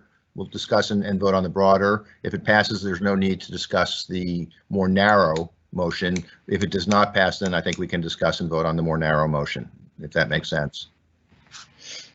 Thank you. Sure. Any other comments or questions? So then I don't want to put anybody on the spot, so I will ask, please, for somebody to make the motion to approve the language read by our executive director just now. So That's moved. that was Commissioner Doyle. Doyle. Thank you. Could I have a second, please? Second. Let the record show that Commissioner Doyle made the motion to approve, seconded by Commissioner Title. Commissioner Doyle, your vote. Aye. Commissioner Flanagan. No. Commissioner McBride. Aye. Commissioner Title. Aye. Commissioner Hoffman, aye. Let the record show that the commission approved the motion by a vote of 4 in favor. Commissioners Doyle, McBride, Title, and Hoffman. Commissioner Flanagan voting nay. Thank you very much. I do think, unless somebody disagrees, I think it's moot now to discuss the second motion, since the first motion covers everything that was in the second motion. So I think we're set on this topic. Again, my thanks to Sean, to the staff, particularly to our COO and CFO for the work they did on this. And I agree with Commissioner Title's comment. This is helpful, but I know it's not enough, and I hope there's other sources of support for the people that are being that are dealing with the economic consequences of this action. So let's move on, Erica, please, to the next topic.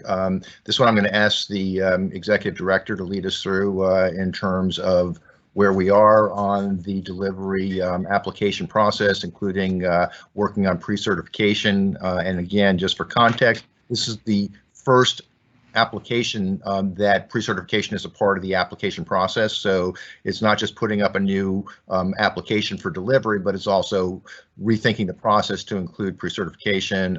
I know Sean and the licensing team and the enforcement team have been working really hard on this. We have, for a while been saying the expected timeline is to have this ready to go in May. I think we're still on target for that. But I just wanted to thank Sean and the team for their hard work on this. It's a new challenge for us. And then based upon the update, the staff has a few requests for us to consider and vote upon in terms of this process. So, Mr. Executive Director, would you pick it up from here, please? Sure. Thank you, Mr. Chairman. As you indicated, we have been working for some time now on the delivery application. What makes this application unique is that pre-certification process, which really does break up the application into 2 separate parts. The first being that pre-certification, the second being a full, complete application for licensure. So it's different than other applications we've included or developed in the past or expanded in the past because it does require some new logic and workflow.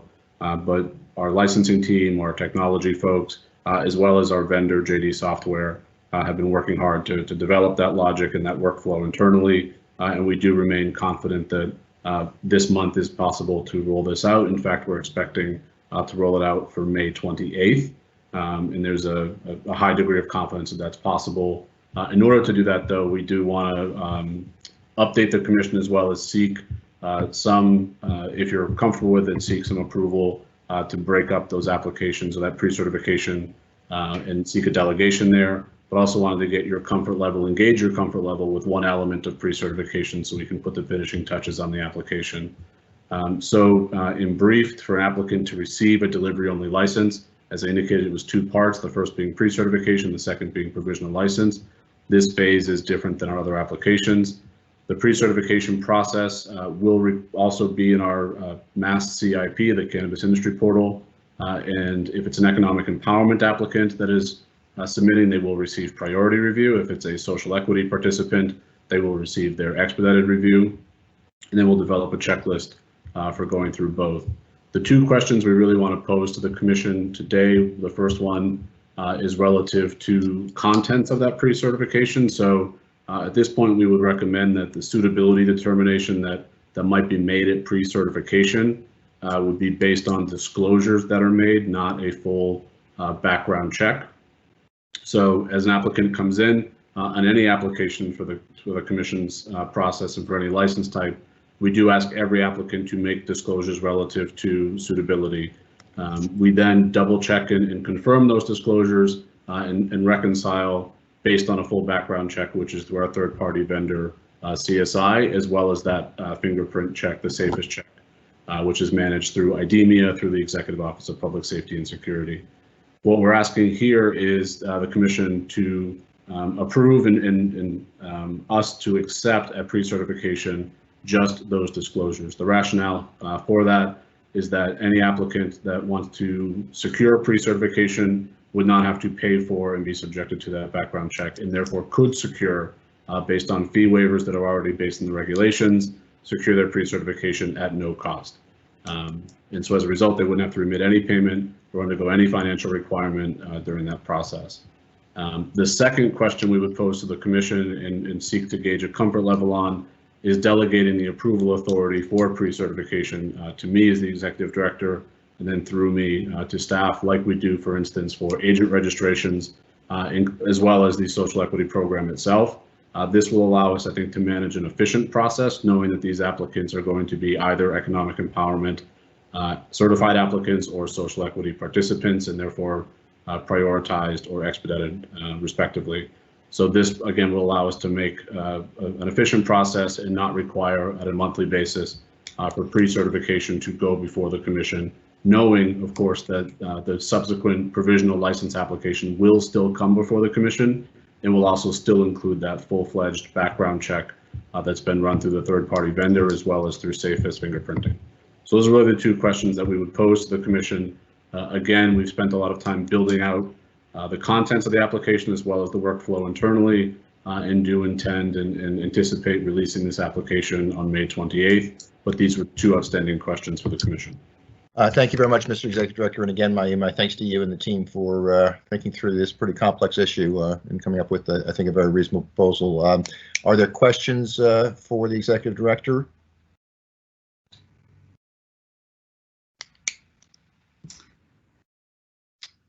Can I ask? Absolutely, go ahead. That was Commissioner Flanagan? No, McBride. I'm sorry, Commissioner McBride, please go ahead.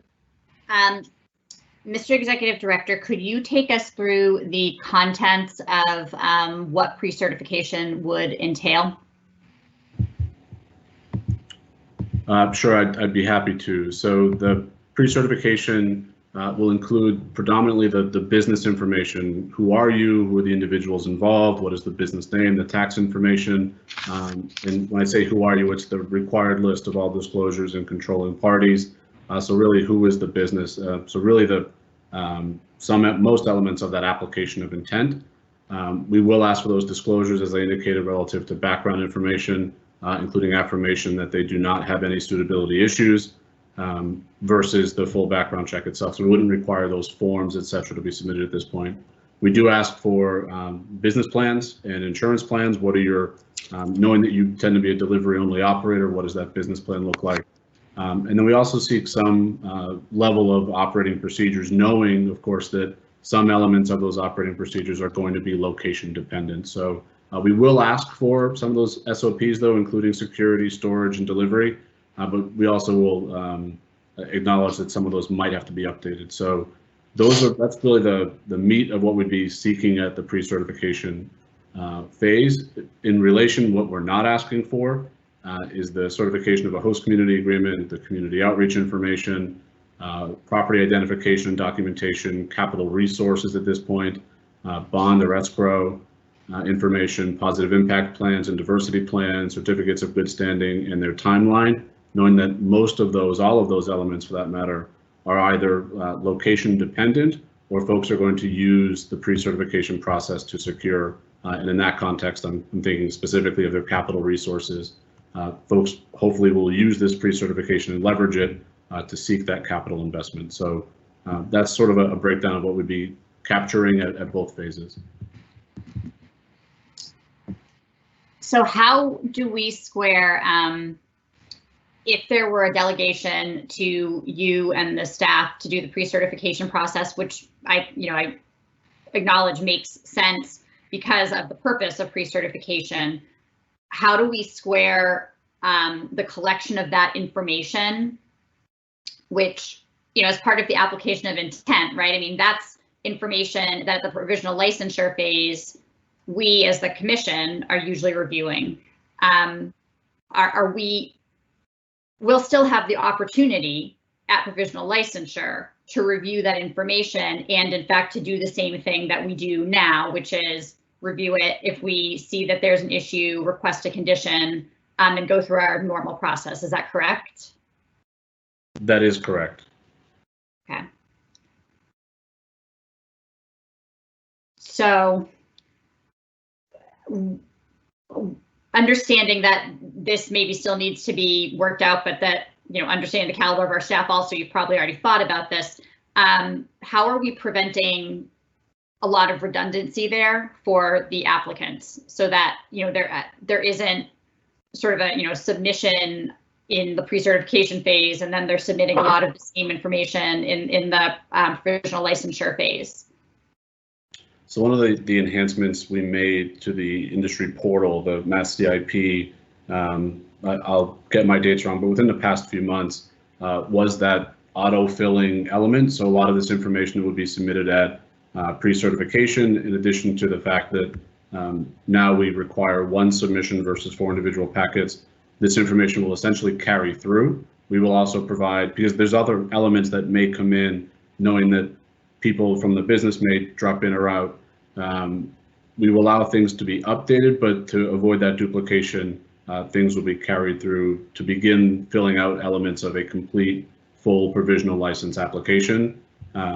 So again, I think the simple answer is that things will carry forward in that process. But to your earlier point too, as far as the commission will also have, it will be, based on this plan, the final determinant of licensure, as well as suitability, knowing that any pre-certification that relies on disclosures would also include a disclaimer on that pre-certification that this is based on the information you've provided in our review of that information, but has not been, the commission itself has not conducted a complete background check. For an analogy's sake, I've used it and I've probably overused it in this example. I would describe it as a pre-qualification for a mortgage, and then you can go forth and look for the property within that, within those parameters. But the pre-qualification makes it clear we've not run that full credit check necessarily, but it does give a potential seller of a home confidence that someone has at least reviewed elements of what would be an application. So again, it's not an analogy I've probably overused, but I think it's apt. Thank you. Commissioner Title? Thank you, Mr. Chairman. First, let me just say how appreciative I am and that we have certainly noticed that it took a lot of hard work to stay on schedule with this, given how much unexpected additional crisis-related work has been put on the staff's plate. So thank you for that. The pre-certification process is being built out, I think, exactly in accordance to what the goals were. Thank you for that. I have comments on both of the pieces that you mentioned. So first, in terms of the background check, I think it's very smart to do that first. My question is just, it's hard to know what your background is to make disclosures sometimes. Can we provide a guidance or something else that walks people through how to get your own record so that you have the most up-to-date information in order to make those disclosures? We can absolutely explore that. Yes, I think in that the application itself does hopefully lead folks to identify what we would be asking for, but I think to provide additional resources to point folks to is always a good idea. I would just hate to see where, even though we've made it clear this is based on the disclosures you've made, for someone to think that they're eligible for something and then to find out later that they haven't. So I think we can avoid problems on their end and on our end if we can just help them through that process. The second thing is, yes, I'm in favor of delegating the pre-certification authority. I think that will provide very necessary efficiency in the process.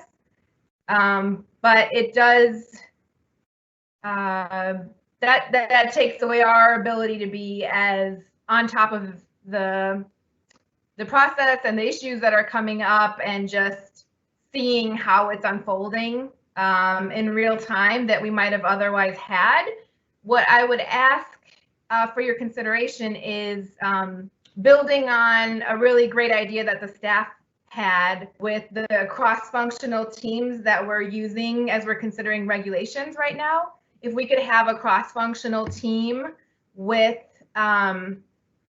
people from each department who are kind of the point people on delivery and social justice, because I think they're one and the same now that we've passed exclusive access for these groups. The whole process and all of the priorities, I think, are going to be different from what we're used to with other licenses. And so if we can have a cross-functional team that is looking at all of the issues that we can't predict right now that are going to come up, I think that would be efficient. That would allow for good communication. And lastly, I would just ask that as interpretations are made of the regulations and decisions are being made, that we can communicate those. One thing I've seen other states do is when they get questions, if they answer the question, no matter how repetitive or no matter what the question is, when they answer it, they immediately publish that publicly. And then there's just a running list of all the questions and answers. So I would just ask, before we consider this delegation, if I could have your comment on the cross-functional team and the publishing of questions and answers. Thank you. So on the cross-functional team, I think it's something to your point, we have experience with. I'd want to be sure that the licensing function remains within licensing and sort of fits within that workflow. But as far as issues coming up and how we react to them, and knowing that this is new for us, I think it would be wise to pull together a group of staff internally to evaluate that. So I will absolutely figure out how best to implement that, because again, I want to make sure as well that our licensing process has been sufficiently, and I think appropriately, firewalled from a lot of our other programs, and I want to be sure to preserve that environment. At the same time, I want to make sure that we are able to take that feedback, get it, and learn from it, knowing that we haven't done a pre-certification before, and also bring those elements as we learn them back to the commission through any variety of channels that we have. So I hopefully that's an answer or a sufficient answer, but I think, yes, I absolutely want to explore that, and also seek your counsel on doing that as well.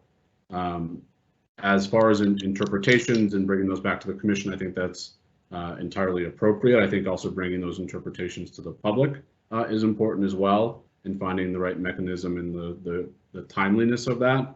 So one of the things that we are exploring as part of rollout of this is looking at building out, obviously, an FAQ, but thinking of it in that exact way of being a sort of living document that would be available on our website as well as internally, and allow us to address questions as they come in, but also highlight questions as we discover them or as we encounter them, and making those answers available not only for commissioners and internal staff, but also for the public.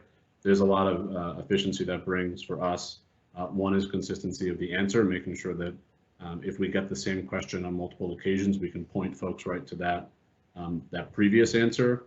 But also, if there is an interpretation that commissioners disagree with and think that is an error, we can address it as quickly as possible and confront that when it may occur. So that's one element of our rollout. Other elements, of course, are leveraging our social media and our website content and pushing out content where possible, tutorials and other training videos, knowing that, other training materials, I should say, knowing that we did that early on with the introduction of the industry portal, the Mass CIP, and trying to make sure that those are user-friendly and able to be followed and are resourceful for applicants.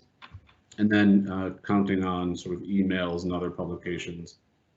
So we're trying to take all of that into account and trying to do all of it as quickly as possible, knowing that May 28th is right around the corner. Okay, thank you. Next, Kay, Commissioner Doyle, you've requested to make a comment, please. Yes, thank you, Mr. Chairman. Essentially, my comment is first to thank you for all the work that obviously went into this. And I acknowledge all the comments that you just made with regard to outreach. One thing I would like to emphasize is the need for a municipal focused outreach. Obviously, in the middle of this crisis, we're not going to be able to do the kind of barnstorming the Commonwealth that Mr. Lakeman, Commissioner Flanagan, and Commissioner McBride and I did back in 2018. But if we could find a socially distanced alternative to that to make sure that municipalities understand this different process, I think that would be really good in terms of paving a path for applicants to have good engagement and relationships with municipalities as they start on this new license type. Mr. Executive Director, any comment on that? The only comment I have is, yes, you're absolutely right. I think municipalities are important partners here, especially knowing location-specific elements and the what a pre-certification means and what it doesn't mean. I think all of that is an opportunity for us to build on those relationships, but also inform folks that may not have been paying as close attention as certainly we have to our processes. So I don't fault them for that. I think they're all focused on their cities and towns. We want to be a resource and provide as much information as possible. And Commissioner Doyle's point is well taken as far as how we do that in today's day and age, and we will, as we have adapted recently, we'll find a way. Great. Thank you. Commissioner McBride.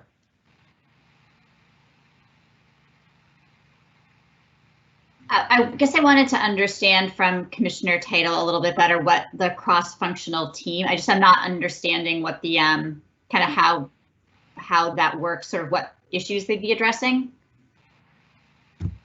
Sure. So what I'm picturing is when a question comes in or an issue is raised about how something should be decided that isn't already decided in the regulations, I think it would be very efficient if there was a team that had a point person from licensing, from communications, from the equity program, from all of the and from legal, definitely, where you have people who have the institutional knowledge of the delivery program and also the populations that it's intended to benefit, and the regulatory intent, but also the knowledge that people who are not on the staff or not in that department don't have. So if you can have that group coming together to make the decisions and then reporting back, I think that would be very efficient. I think it's working really well for the regulatory discussion. So that's why I mentioned that as a model. And then that group can take their conclusions or recommendations to the executive director or the commission as appropriate. Okay. Any other questions or comments before we take a vote on the requested motions? Chairman. Yes, Commissioner Flanagan. I just want to thank the staff for the work that they've done. I know there's been a lot of work that's gone into this. You know, my concern is timing. I know that people want to see these licenses in the middle of a pandemic when we have a state of emergency going on. I'm uncomfortable with beginning this process to have these licenses go out and to have the delivery operations out in the public. I know it's not a popular thought to have. You know, I'll probably get a lot of criticism for it, but I really think that we need to also, you know, at the same time, balance the health needs. So while I thank the staff for it, I'm uncomfortable with the timing of it. And I know that it says that it could be 90 days, so we're talking maybe the fall or something like that. But I really think we need to take into account what's going on at the time that this starts to happen.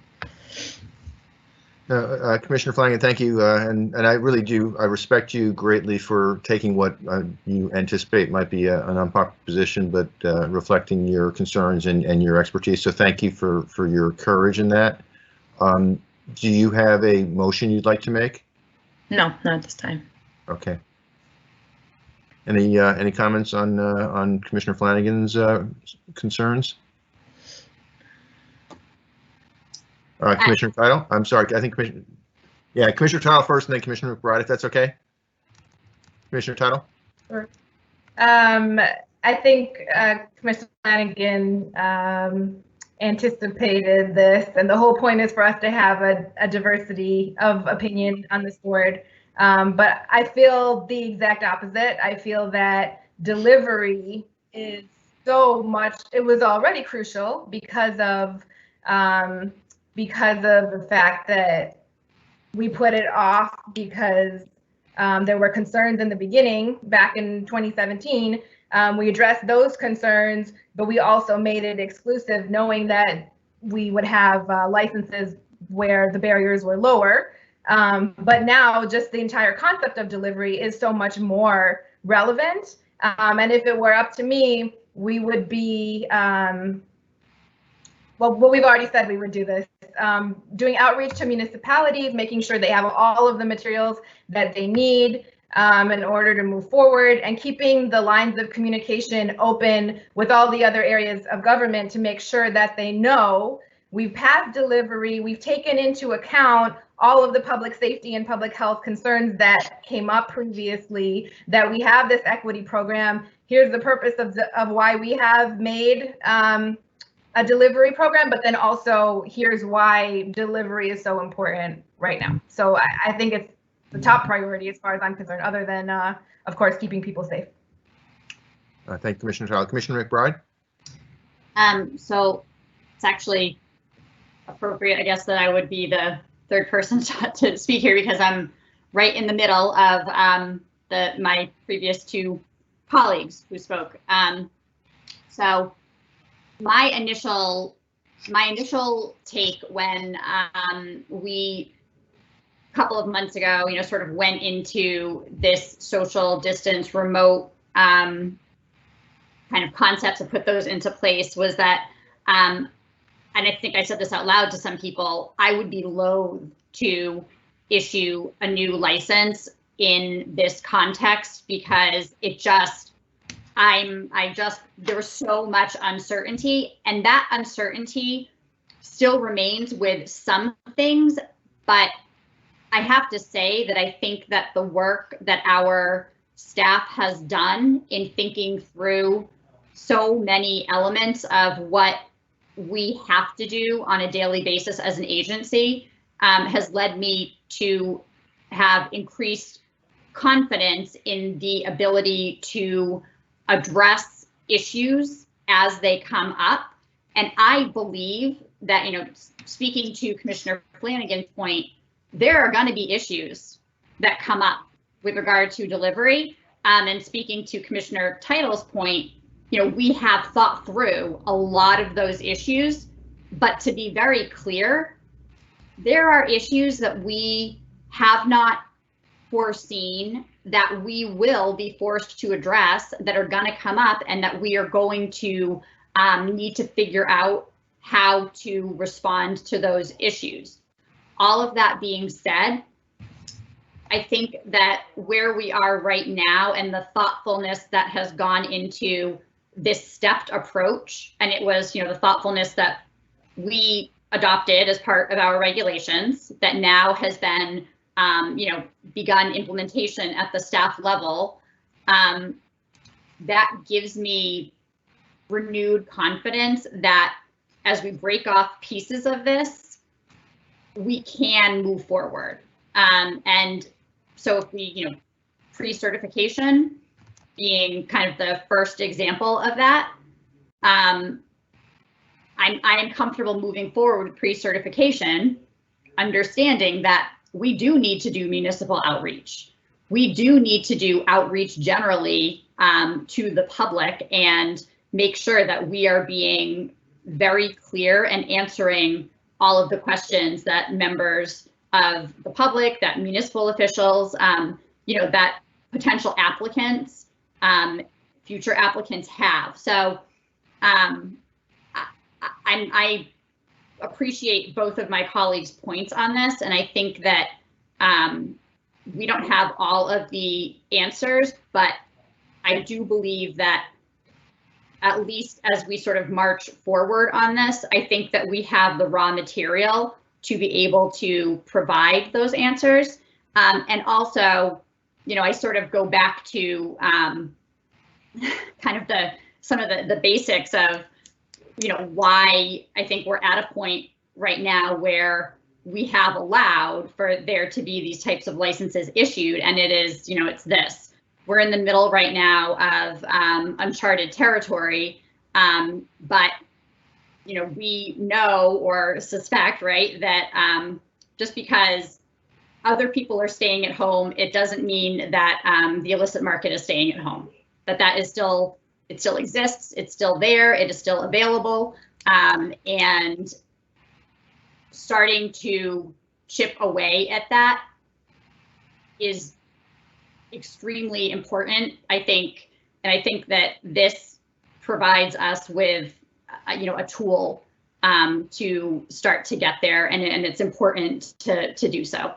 So those are my thoughts. Thank you, Commissioner McBride. Before I ask for a motion, anything else? Actually, there'll be two motions. Anything else? I just wanted to thank you all for your comments on this. I know this is a hard one, and I appreciate not only the comments but the mutual respect and consideration shown for one another. So, Mr. Executive Director, could you please read the first requested motion? Sure. So it'll simply put, I think it's that the suitability determination for the relevant parties for a delivery-only license be based on the applicant's disclosures within the pre-certification application. Thank you. Before I ask for a motion, any comments or questions on that specific language that the Executive Director just read? Okay. Could I ask, please, for a motion to approve the language just read by the Executive Director? So moved. Is that Commissioner McBride? Yes. Thank you. Could I have a second, please? Second. Commissioner Doyle, is that correct? Yes. Let's make sure that Commissioner McBride made the motion to approve, seconded by Commissioner Doyle. Commissioner Doyle, your vote? Aye. Commissioner Flanagan? No. Commissioner McBride? Aye. Commissioner Title? Aye. Commissioner Hoffman? Aye. Let the record show that the commission approved the motion by a vote of 4 in favor. Commissioners Doyle, McBride, Title, and Hoffman voting in favor. Commissioner Flanagan voting nay. Thank you. Mr. Executive Director, could you read language on the second motion that you're requesting? Sure. That the commission delegate the approval authority for pre-certification for delivery-only applications to the Executive Director. Thank you. Are there any questions or comments on that before I ask for a motion? Can I just make one request? Yes, sure. Commissioner McBride, please go ahead. If this motion carries and delegation is approved, could we please include that in the monthly reports, the number of pre-certified applicants? Sure. Thank you. Thank you. Any other comments or questions before I ask for a motion? Okay, then could I please ask for a motion to approve the language that was just read by the Executive Director? So moved. That was Commissioner Title, I believe, that made that motion. Thank you. Could I have a second, please? Second. Let the record show Commissioner Title made the motion to approve, seconded by Commissioner McBride. Commissioner Doyle, your vote? Aye. Commissioner Flanagan?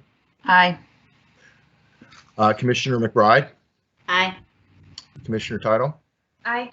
Commissioner Hoffman, aye. Let the record show the commission unanimously approved the motion. Thank you very much. Mr. Executive Director, is there anything else on the topic of delivery and pre-certification that we need to discuss?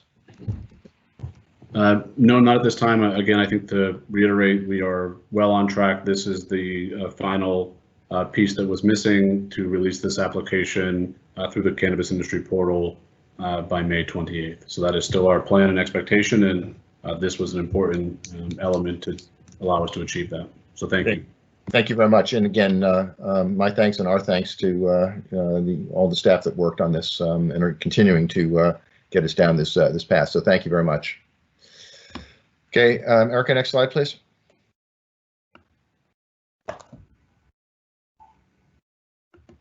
Thank you.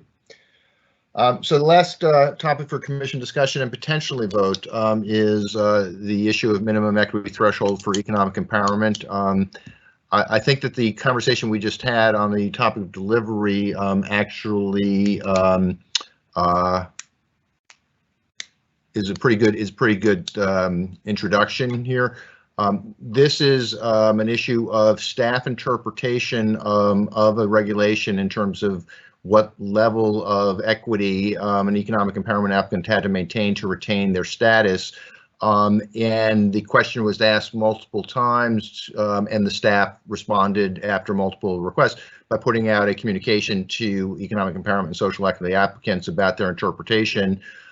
So nothing has changed here. There has just been now a broader communication of a staff interpretation, but based upon that broader communication, I think two things have happened that make it appropriate for us to have a conversation at the commission level. One is we did get a large amount of pushback from economic empowerment applicants as well as social equity program participants that I know I certainly took seriously. I'm sure the other commissioners did.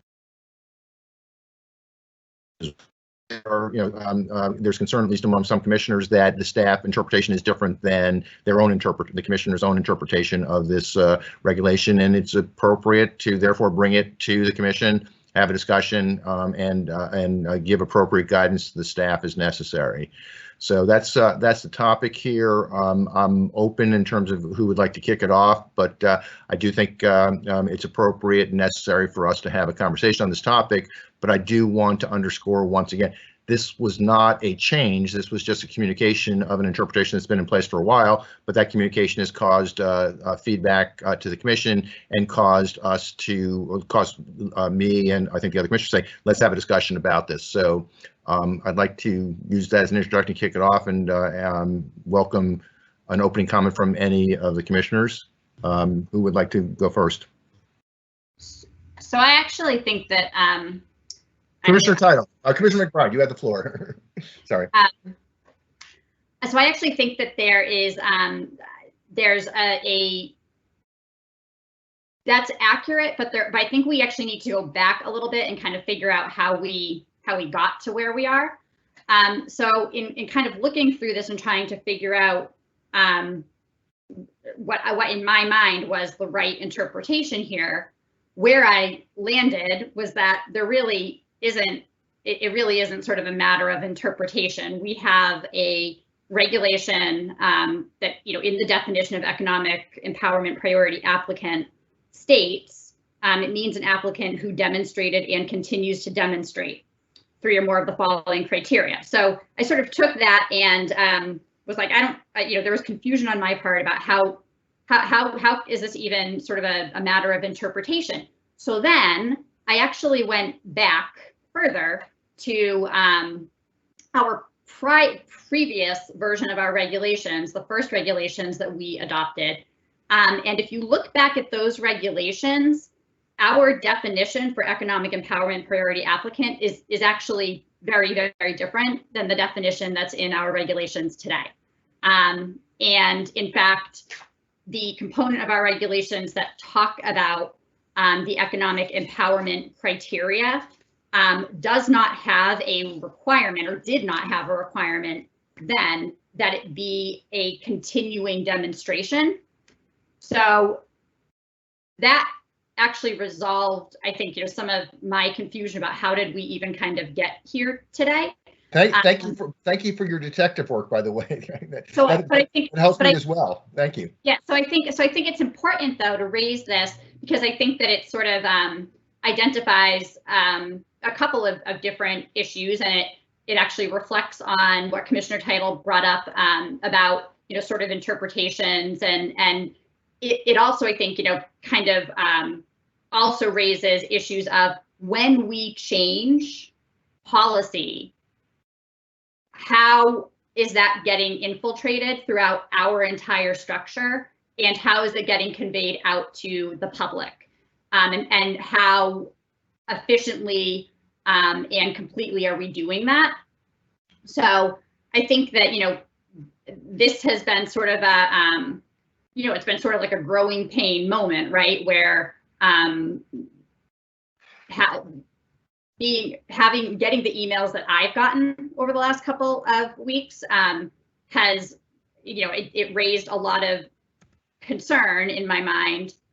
But then I actually, when I kind of ripped it apart and figured out where kind of the moving pieces were, it made me feel a little bit like, okay, it was kind of like right-sized it, and this was an evolving policy that we kind of walked into, and at some point, maybe there were kind of like breakdowns about how information was getting to the people that actually need to use that information. So this is, I think it's a learning moment for us. It's a teachable moment for us.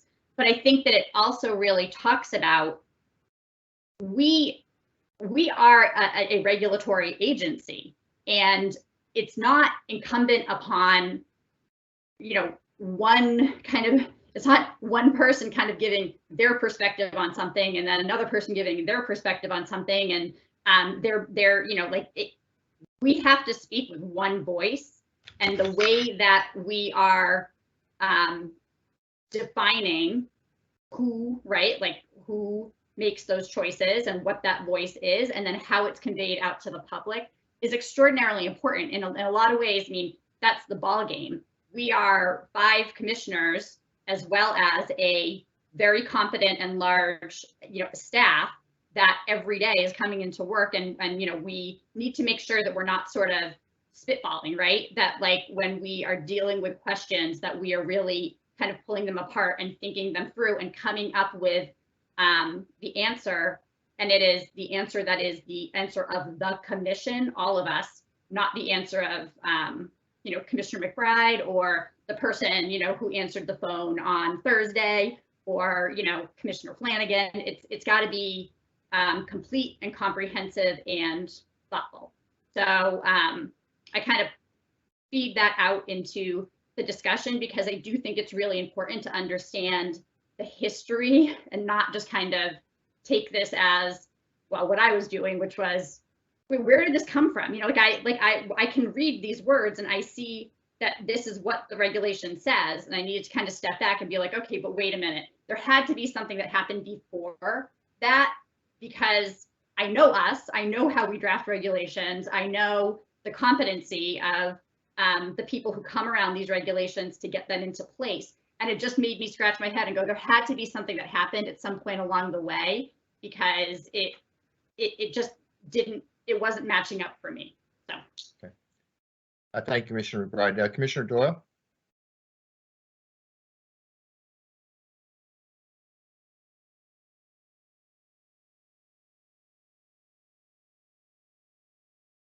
Commissioner Doyle, have you left us already? Nope, sorry, talking on mute. So I am now live, hopefully also. You are live. Please keep going. Thank you. Thank you. So I may be about to simply amplify one part of what Commissioner McBride just said, but one thing that I do recall in the spring of 2018 is we did specifically have a discussion about what needed to be in place for an ongoing evaluation of economic empowerment applicants, because I think there was a discussion in the public that was already raising concern about, if you get certified as an economic empowerment applicant, what role do you need to maintain to be able to be considered an economic empowerment applicant once we got applications really up and running, which at that point was still, I think, a matter of a month or so away. And so if we look back at those minutes, there was a discussion about this issue, but I think at that time it was intended to be, not deviating from our regulations, but carrying our regulations forward. So I agree with everything Commissioner McBride said. I do think this is something that needs to be top to bottom at the commission, and I hope we can get this resolved. Okay, thank you, Commissioner Doyle. Commissioner Title? So I agree with everything that Commissioner McBride said as well. And I think that some important context relative to what Commissioner McBride just explained is that the statute is really specific about what economic empowerment priority review is. It laid out 2 weeks back, 2 Aprils ago, when we would identify applicants who met this criteria, and then the one and only benefit was priority review. And then because for all the reasons that we have gotten on surveys and in feedback and other places, the lack of capital, the lack of municipality engagement with equity concerns, et cetera, it didn't work out that we were licensing economic empowerment applicants. And so we decided then to make new benefits. And that is why we changed really what economic empowerment applicant benefits were meant to be. And then the continuing requirement to meet the criteria became important. So I hope that makes sense. But back to the question at hand, I think the phrase is the buck stops here. I think that when that's said, what you mean is regardless of how it happens, we're the commissioners and we're responsible for this. And I'll say myself in particular, I feel responsible given that I've led on a lot of these issues. And my proposal would be to just simply admit that as an agency, we messed up here. We should not have made this change without appropriate public discussion and opportunity to comment. So I have a few thoughts about moving forward, but the most important one, which I'll propose and then pause for other people's feedback, is that I would recommend that effective immediately, we reverse this decision, go back to requiring 51% majority ownership and control in order for economic empowerment applicants to receive benefits, which is how I think the regulations would be plainly read. Okay, let me thank you very much, Commissioner. I guess I have 2 comments on what you said. I agree with your recommendation.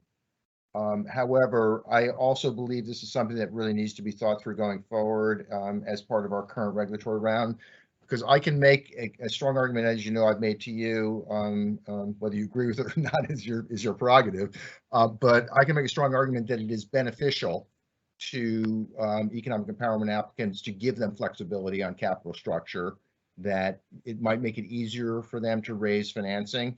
And we're not requiring them to go below 51%, but this decision, which I agree with you that we should reverse, but this decision gave people flexibility. They did not have to go below 51%, but if it made sense, they could. So I still think it's a good thing, but I think it's a very complicated topic, needs to be thought through carefully in the regulatory round.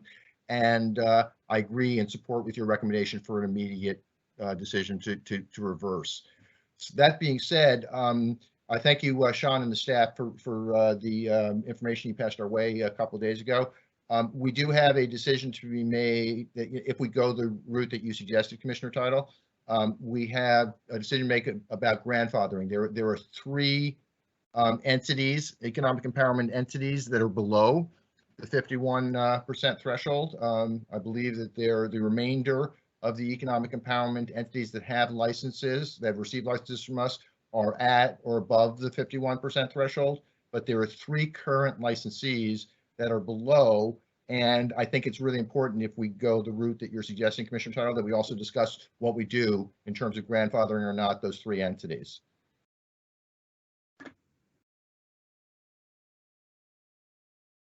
Does that make sense? Do you, Commissioner McBride? Yeah, I have a question. So are we talking about, we're talking about 3 applicants or 3? Mr. Executive Director, is it 3 applicants or 3 licenses? So you're talking about, so I mean, maybe we need to, at what point, so was it prior to November 1st of 2019? I mean, I think, because that's kind of, that's the switch, right? Like that basically got flipped, right? It was not in regulation in the way that it made it very explicit that you had to continue to demonstrate prior to November 1st of 2019. So I think that that's where I guess I'm kind of, asking like when, what was the kind of trigger event that would change the standing of one of those licensees? Yeah, I guess I'm not sure that I respectfully agree with that. To me, the operative timeframe is today. If we were to take the action requested by or suggested by Commissioner Title, then today we would put 3 people out of compliance with that, regardless of when they actually structured the equity deal that they're operating under right now. So to me, the operative requirement is that, we have put, if we go forward this way, we will put 3 people out of compliance. What do we do with them? And I'm not sure, in my mind, I see a difference between when they got out of compliance, but they are out of compliance if we go the route that was just suggested. But here's the thing is that that's why I'm asking about applicants versus licensees, because the economic empowerment priority applicant is that moniker, right? Attaches to somebody who is prior to licensure, right? It's for purposes of that applicant status. That's why I'm asking that question. Mr. Executive Director, can you just, you have the data in front of you? I do. So I think to answer the question Commissioner McBride asked, these would be at this current time licensees, some of which do hold multiple licenses, but the license dates range from November 2019 through March of 2020. But to your other question, as far as applications that come in would be evaluated based on the current regulations. Right.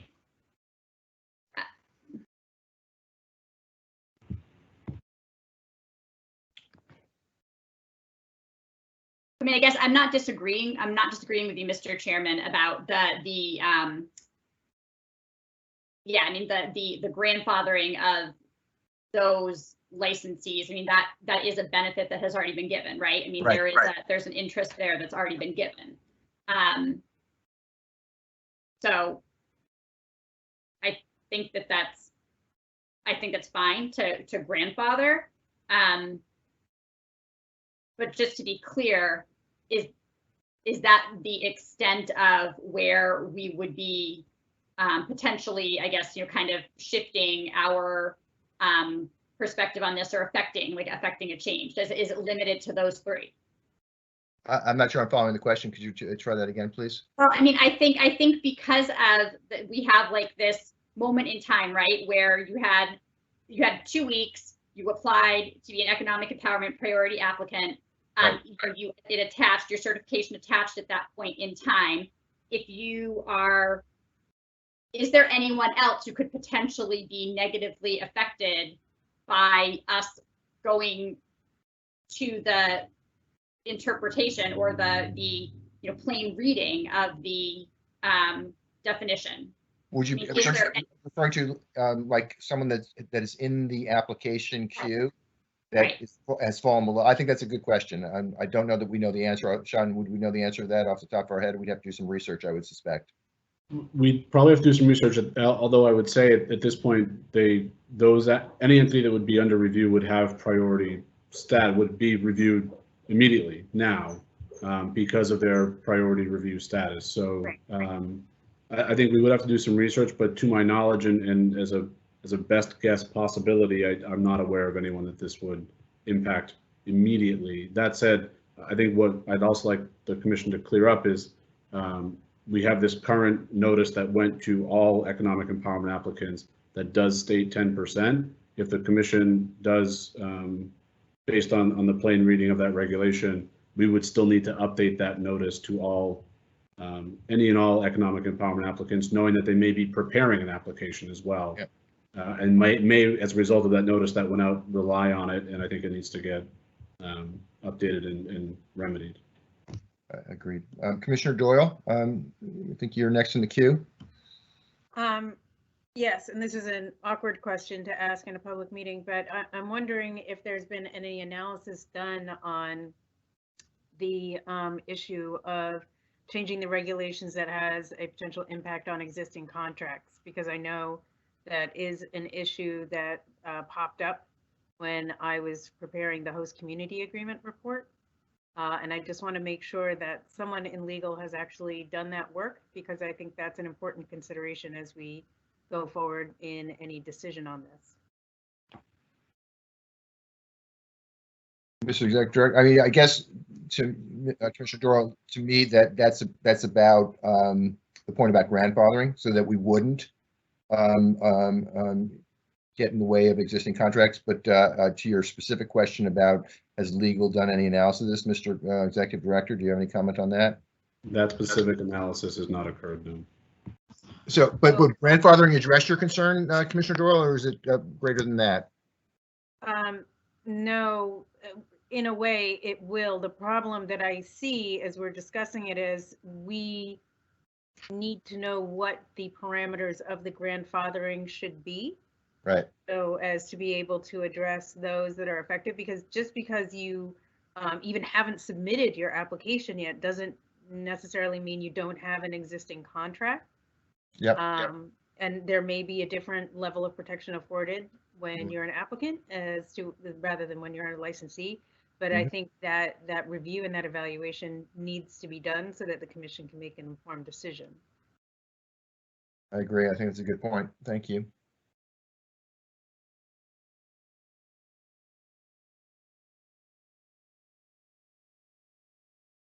So can we separate, or is it really one discussion about, can we separate the suggestion I think that both Commissioners McBride and Title have made to kind of immediately revert back to the original interpretation, with the caveat that the Executive Director said that we need to do the right job, not just make that decision, but communicate it appropriately? Can we separate that from the conversation that I started, that Commissioner Doyle just expanded, I think, very thoughtfully, to what we need to do to, in terms of grandfathering to multiple categories of entities that might be affected by this decision? So are those, can we take a vote on the first and work on the second is my question. Well, I mean, with all due respect, I don't know that we need to take a vote on the first. I mean, fair enough. I'm sorry. It's in the regulation. Like it's right there. It's just a matter of how it's, what Commissioner Doyle raised, how grandfathering, may have, there just may be other implications that, affect real rights, real contract rights. Right. Thank you. Yeah, I mentioned another thank you, Commissioner McBride. Other comments on whether we think a vote is necessary here, or it's just something that, we just assert that this is the language of the regulation and this is the interpretation that we instruct staff to take of it. Can I just go ahead, Commissioner Title? I think that, well, let me first say what I think we should do about grandfathering and then raise a point.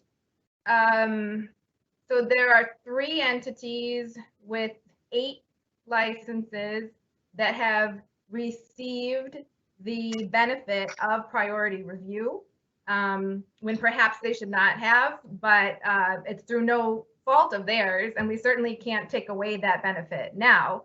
So I say we let that move forward, but then from now on, if they don't have majority ownership by economic empowerment applicants, they should not be entitled to any other benefits for economic empowerment applicants. I also think that when we're talking about grandfathering and we are considering anyone who might have made a decision about a contract based on the fact that they had this 10% interpretation, we also have to consider that there were others, I would guess more, who were making decisions with contracts not having that 10% information. So we need to consider both of those groups. And then coming back to what Mr. Chairman, you had suggested in the beginning about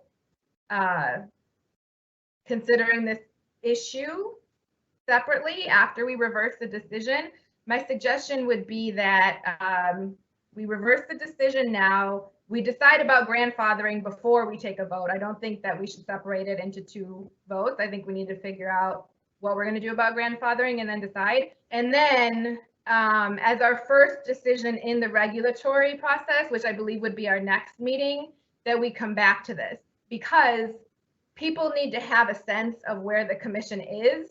And 51% and 10% are two very, very different things. And if they're trying to make decisions, they need to know if it's somewhere in between. We need to signal where we are. Okay, I'm having a little bit of a hard time tracking this. I'm not disagreeing with anybody. I just want to make sure I'm hearing correctly. So I've heard Commissioner McBride suggest that we don't need to do anything in terms of vote with respect to the 51% minimum threshold, other than, as the executive director pointed out, communicate that appropriately and effectively, given the communication that's gone out previously.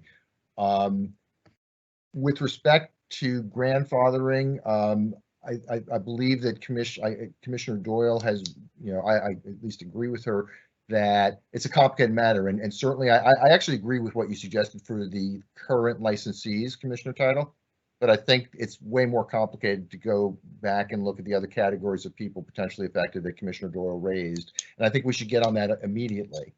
But what I'm hearing is Commissioner McBride suggesting that 51%, we don't have to do anything, it's back in place, but we need to do this analysis so we can figure out appropriate grandfathering for the various categories of people that are affected.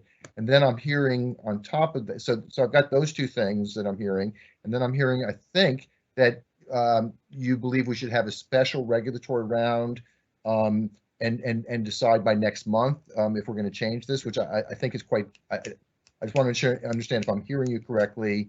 And I guess my initial reaction is I'm not sure that's feasible, but maybe start with, am I hearing you correctly or understanding you correctly? Well, we're beginning policy discussions at our next meeting, right? No, not, well, we have to schedule meetings. It might not be at our next regularly scheduled meeting. We might have a special meeting to discuss policy, but sometime over the next month. Yes, I think that's a fair assumption. Okay. Well, just to reiterate, I do think that we need to discuss this at our next meeting because, again, I don't think we can have, there's so much confusion about this because it's either 10% or it's 51%. I think we need to have a discussion about, even if we don't finalize it, where we are in that spectrum. As I said, when I originally introduced this topic, I think that it should be in our next regulatory round, to the extent that the objective is to, at either a regularly scheduled meeting or a special meeting, to have policy discussions on the next regulatory round on key topics, then I absolutely agree. We'll just make sure this is one of those topics that gets discussed. And we'll also work with the executive director and our legal staff to ensure that we put the appropriate effort into doing all the research and background work necessary to prepare for a policy discussion. Okay. Can I just clarify? Sure. So I would like to suggest that we still take a vote, even if the vote is just confirming that our interpretation of the regulations is that majority ownership is required, just because I would like that to be clear by a vote. And then I think it's fine what you just suggested, that we take this up with our other discussions, but can we take it up first? What do you mean first? As the first topic. We're going to get through every topic in our next meeting, but yeah, I guess, sure, we can put it up, we can put it first on the agenda. I think that's important. Thank you. Yeah. So I'll ask Commissioner McBride first to respond to Commissioner Title's suggestion, but I'd love to hear from other commissioners as well about vote versus no vote. Commissioner McBride? I'll be agnostic on that. I don't think we need to vote on something that is, it's stated in the regulation, but if it's if it's perceived as a change in, kind of big commission policy, then sure, I'm fine with taking a vote on it. I guess I'm confused about the discussion on potential policy changes, or what that conversation would be. I'm not following that. I'm sorry. Well, I guess let me tell you what I'm thinking. If Commissioner Tyler wants to amend it or modify it or tell me she disagrees.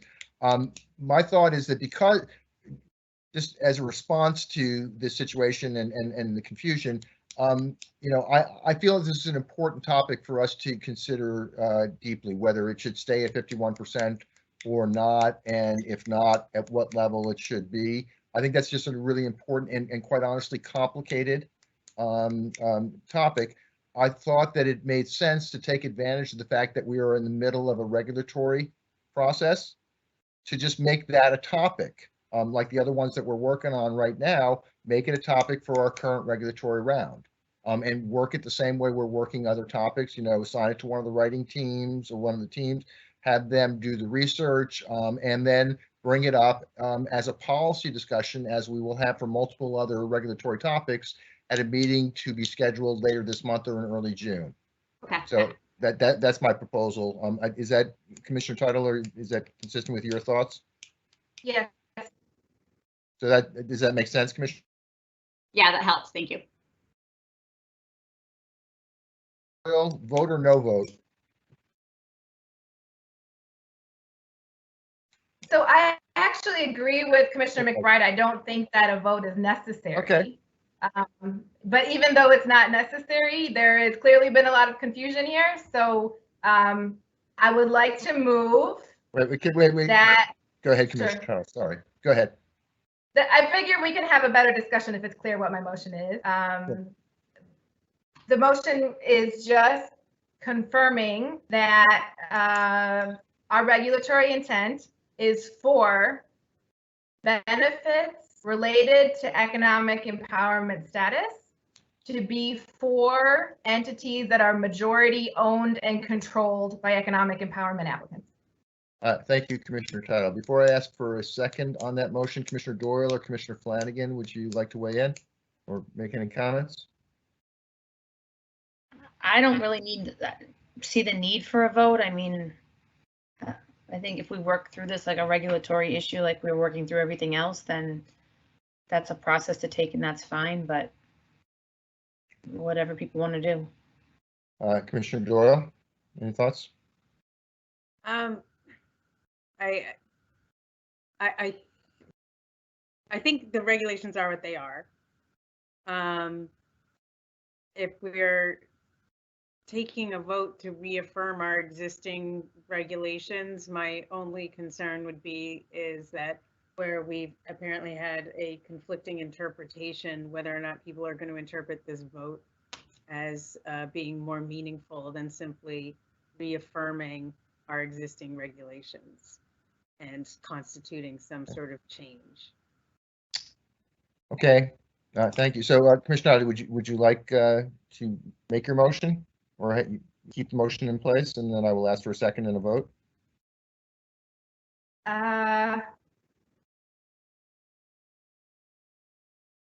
I'm unclear on whether people would be voting no. I would just like to know that before I. You want to know the outcome of the vote before you ask for it? Well, somebody thought that this regulation could be interpreted other than the way that I'm suggesting we affirm we meant it, right? That's the whole point of why we're here. Right. So that's why I'm suggesting a vote. Okay. If there is a reason why we shouldn't have a vote, I would ask that someone explain it to me again, please.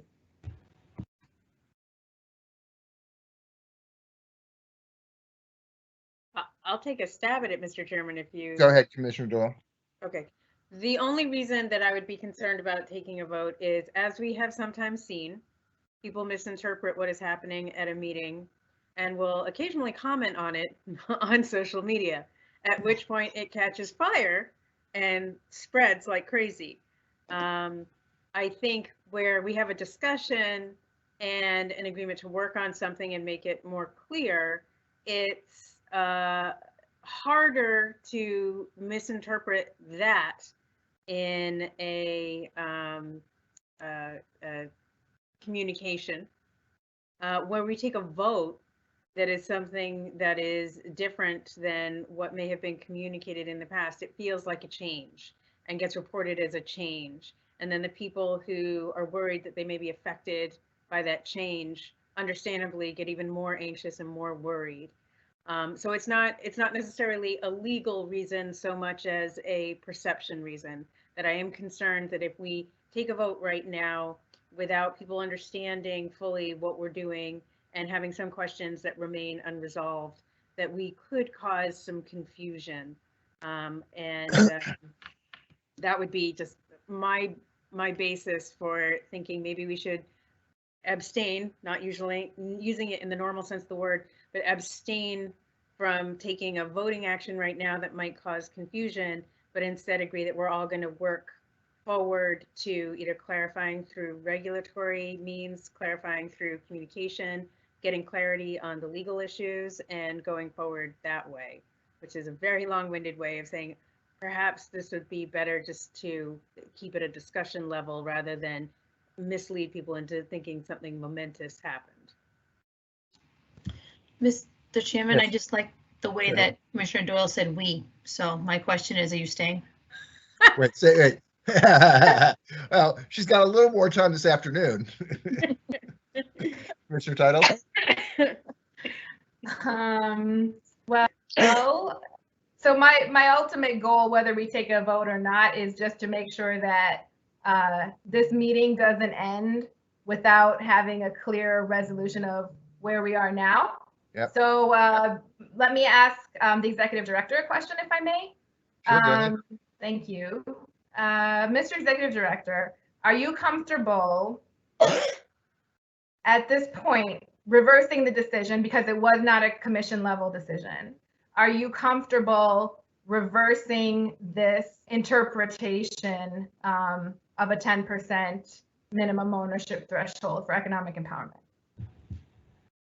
I am, and maybe I can cut through the vote question a little bit as well, if you'll indulge me. My intent would be to reissue the notice that went out April 17th with the correct and the, never mind the correct, but with the interpretation and the plain reading of that regulation. If the commission were insisted on taking a vote and was interested in taking a vote, perhaps that could be the direction to me, is that the message or the notice that was sent out was incorrect, and therefore the direction could be to reissue it with the proper reflection of that regulation. Okay, look, we're all in alignment here about what the right thing is in terms of, you know, what the regulation means and how it should be interpreted, and what the path is going forward. So if you're comfortable, Commissioner Title, would you just make a motion consistent with what the executive director just said, and I'll ask for a second and we'll take a vote? Yes, thank you. Can I just say so moved? Sure. Can I have a second, please? Second, I'm sorry, who was that? McBride. McBride. Okay, so let the record show Commissioner Title made the motion, seconded by Commissioner McBride. Commissioner Doyle, your vote? Aye. Commissioner Flanagan? Aye. Commissioner McBride? Aye. Commissioner Title? Aye. Commissioner Hoffman, aye. Let the record show the commission unanimously approved the motion. Thank you very much. Mr. Executive Director, do you feel like you need any more guidance from the commission at this point in time? I think the guidance has been sufficient. I'm content. Are there any other comments or questions before we move on? Thank you, guys. This is a complicated topic. I thought we had, you know, a little bit of a meandering conversation, but we got to the right place, and I appreciate everybody's contribution. This is complex. I think we ended up in the right place, so thank you very much, everybody. Okay, I think we're through the agenda with one exception. Before I announce the time and location of the next meeting and ask for a motion to adjourn, there is one matter that we have to discuss, much to my chagrin. Commissioner Flanagan gave a little bit of an anticipatory warning about that, which is this is our last meeting with Commissioner Doyle. And I, for one, will miss her greatly. But what I wanted to do is ask if any of my fellow commissioners would like to make comments, and then I'd like to make some comments at the end of that. So nobody's required to say anything nice about Kay, but if anybody would like to, please raise your hand. Commissioner Title. Thank you, Mr. Chairman. I was trying to think about what would be an appropriate thing to say, because the work that you have done and the amazing progress that you made, and the commitments and the incredible work that would have made this industry completely different if it weren't for you, have all been noted over the past few weeks. And I don't want to repeat them. And they'll be remembered forever, honestly. But I remembered one time I was having a conversation about on Twitter about whether it's rude to email staff members after hours. And we were going back and forth. What do you do if you're a working mom, you're working on a different time zone or whatever, and you say to someone, you don't need to write back. How do they feel about it? Blah, blah, blah. So we're having this conversation and we're like agonizing over it. I didn't even know, that you were paying attention. And the next day at 10 a.m., I get an email from you and you say, hey, Shalene, it's Kay. I'm testing out the delayed delivery feature in Outlook because I wanted to see how we can make sure that we're being compassionate to staff.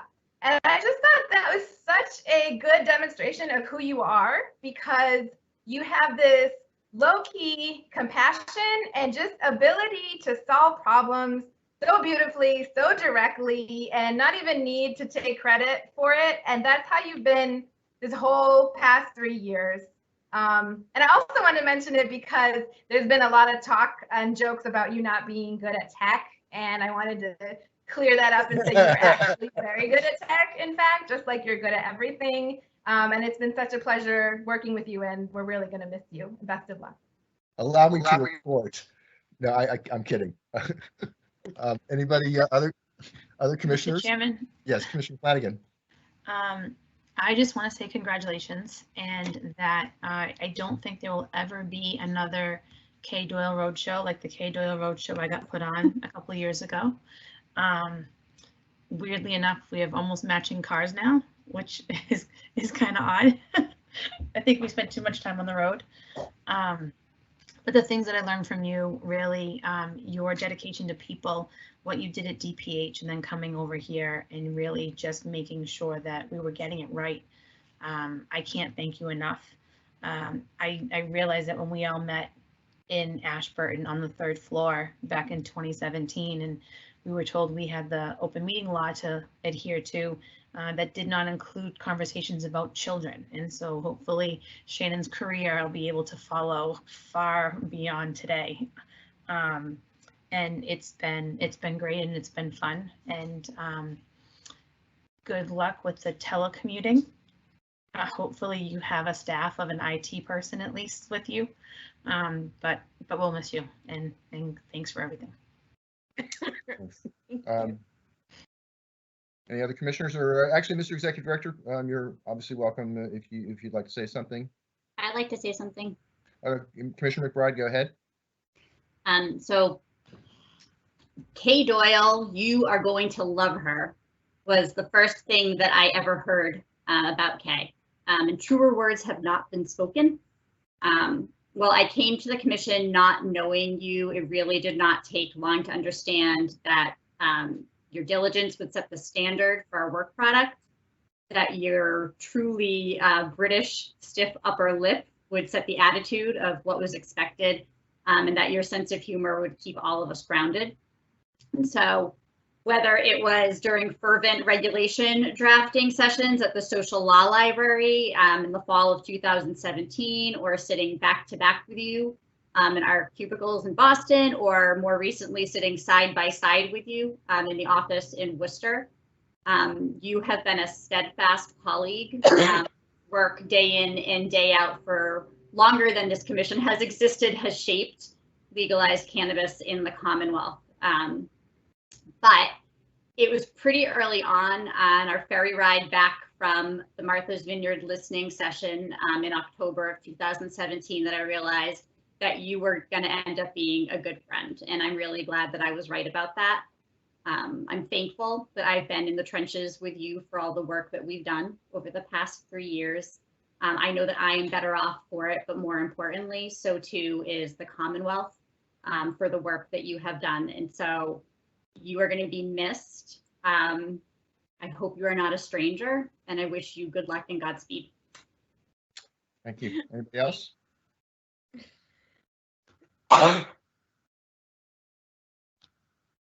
Okay. I have a few personal things to say, Commissioner Doyle, but before I do that, I want to thank our Chief of Staff, Erica Spelli, and David Lakeman, our Director of Government Affairs. We have some messages for you now. Given the way state government works under the best of times, it's slow, and so we're not quite there yet. So I have one actual letter for you. I have language on a House and a Senate resolution that have not yet passed, but I'm told will. And we are also waiting for letters from your other two appointing authorities. But I thought at the very minimum, I would read the letter from Attorney General Healy, if you don't mind. And we will get you a physical copy of this at some point in the future, hopefully not too far down the road. But let me read the letter. Dear Commissioner Doyle, I'd like to thank you for your service as one of the first Massachusetts Cannabis Control Commissioners. Throughout your tenure on the commission, you have used this historic role to ensure safe, equitable, and sustainable regulations regarding cannabis use for the Commonwealth.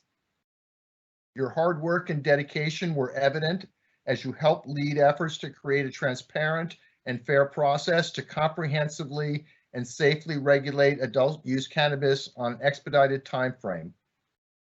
You have distinguished yourself through your work as chair of the Energy and Environment Working Group to set nationally recognized energy and environmental standards for cannabis cultivation. Your work on the commission has been instrumental in standing up the cannabis industry in Massachusetts in a way that protects and promotes public health and public safety, as well as agriculture and small business. As one of your three joint appointing authorities, I sincerely thank you for your work on behalf of the people of the Commonwealth as a member of the Cannabis Control Commission. I wish you all the best in your future endeavors. Very truly yours, Maura Healy. Isn't that nice? I hope you're flattered by that. As I said, I know that the other two appointing authorities are working on letters, and the House is voting today, if I'm correct, on a resolution, and the Senate is going to take up a resolution the next time they take up resolutions. So hopefully this will all come together not too far down the road. But to me, it is an absolute testimonial to not just how hard you worked and how much of a contribution you made, but a testimonial to how you went about doing everything that you did for the commission in terms of taking your responsibilities incredibly seriously, trying to do the right thing all the time, and frankly succeeding in doing that. And so, you know, I take back everything I've said about your technological shortcomings. It's just been a great pleasure working with you. I've learned an enormous amount from you, and I'm deeply grateful for the opportunity to work together over the last almost 3 years. I wish you absolutely all the best. Oh, thank you. That's very kind of you. And I have a tremendously swelled head now. Do you have any do you have any remarks you'd like to make? I do, but first and foremost, I want to demand equal time because this moment will come for all four of you. So I would like to appear as a special guest of the commission to embarrass you. Since I have the longest remaining term, you have my commitment on that.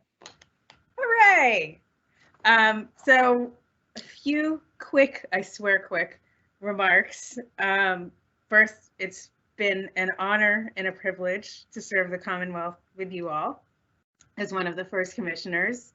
I want to thank the chairman for his leadership and also for the business acumen that he brought to the role, because that is definitely an area that I have a very large gap, and really appreciate the patient explanation of various issues over the years. Commissioner McBride for her very thoughtful analysis and dedication, and also making me laugh in the cubicles, which actually I could say for all of you, but Britta and I happen to sit next to each other. So at times of stress, it was very, very helpful to have someone to laugh with or be outraged with. Commissioner Flanagan, my barnstorming friend. We've traveled around the Commonwealth together, for her commitment to public health and her dedication to providing opportunity for all of the citizens of the Commonwealth statewide. Commissioner Title, who has opened my eyes to a lot of issues that I was not as familiar with as I am now, and for your impassioned advocacy for social justice and equity issues. It's actually brought a really new flavor to my passion for small business and been very helpful.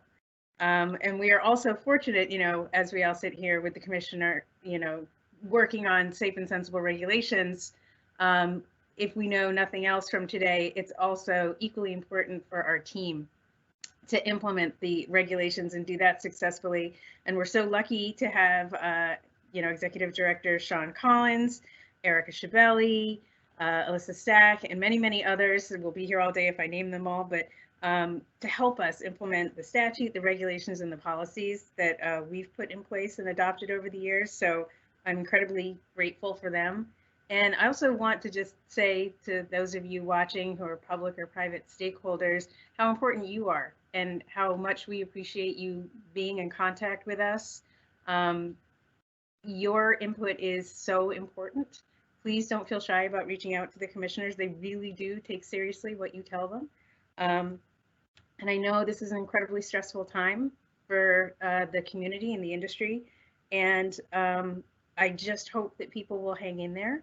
And I know the commission is dedicated to trying to do as much as they can do, much as they can advocate for, to bring all of us back from this crisis. And I just am so grateful and so confident that I can leave for this tremendous opportunity with the knowledge that the commission is going to carry forward the same way that we've managed to do the past 2.5 years. So thank you all. You mean so much to me, and I'm so grateful for my time with you. Time that will not end because I've managed to get all your information and will be stalking you regularly. Thank you, Commissioner Doyle. We wish you the best, and we will all stay in touch. And I repeat my commitment. You can come back and roast each of us as our terms end in the future. Hooray! Okay. Can we have the next slide, please? So our next meeting is June 4th, 2020. It says location TBD. I'm willing to wager a large amount of money that it's going to be another remote meeting, but we'll obviously make that decision and communicate to the public ahead of time. But June 4th, 2020 is locked in. There being no further business for the commission, I would like to ask for a motion to adjourn. So moved. Can I have a second, please? Second. Let the record show Commissioner McBride made the motion to adjourn, seconded by Commissioner Flanagan. Commissioner Doyle, your vote, your last vote. Commissioner Flanagan. She's on mute. She doesn't know it yet. Yeah, seriously. We've taken away her unmuting rights, right? Commissioner Flanagan. Last one. Aye. Let's, before we get too punchy, Commissioner Flanagan, aye. What your vote, please? Commissioner McBride? Aye. Commissioner Title? Aye. Commissioner Hoffman, we are adjourned as of 2:17 p.m. Thank you very much, and Kay, Godspeed. And everybody else, please be safe. Thank you.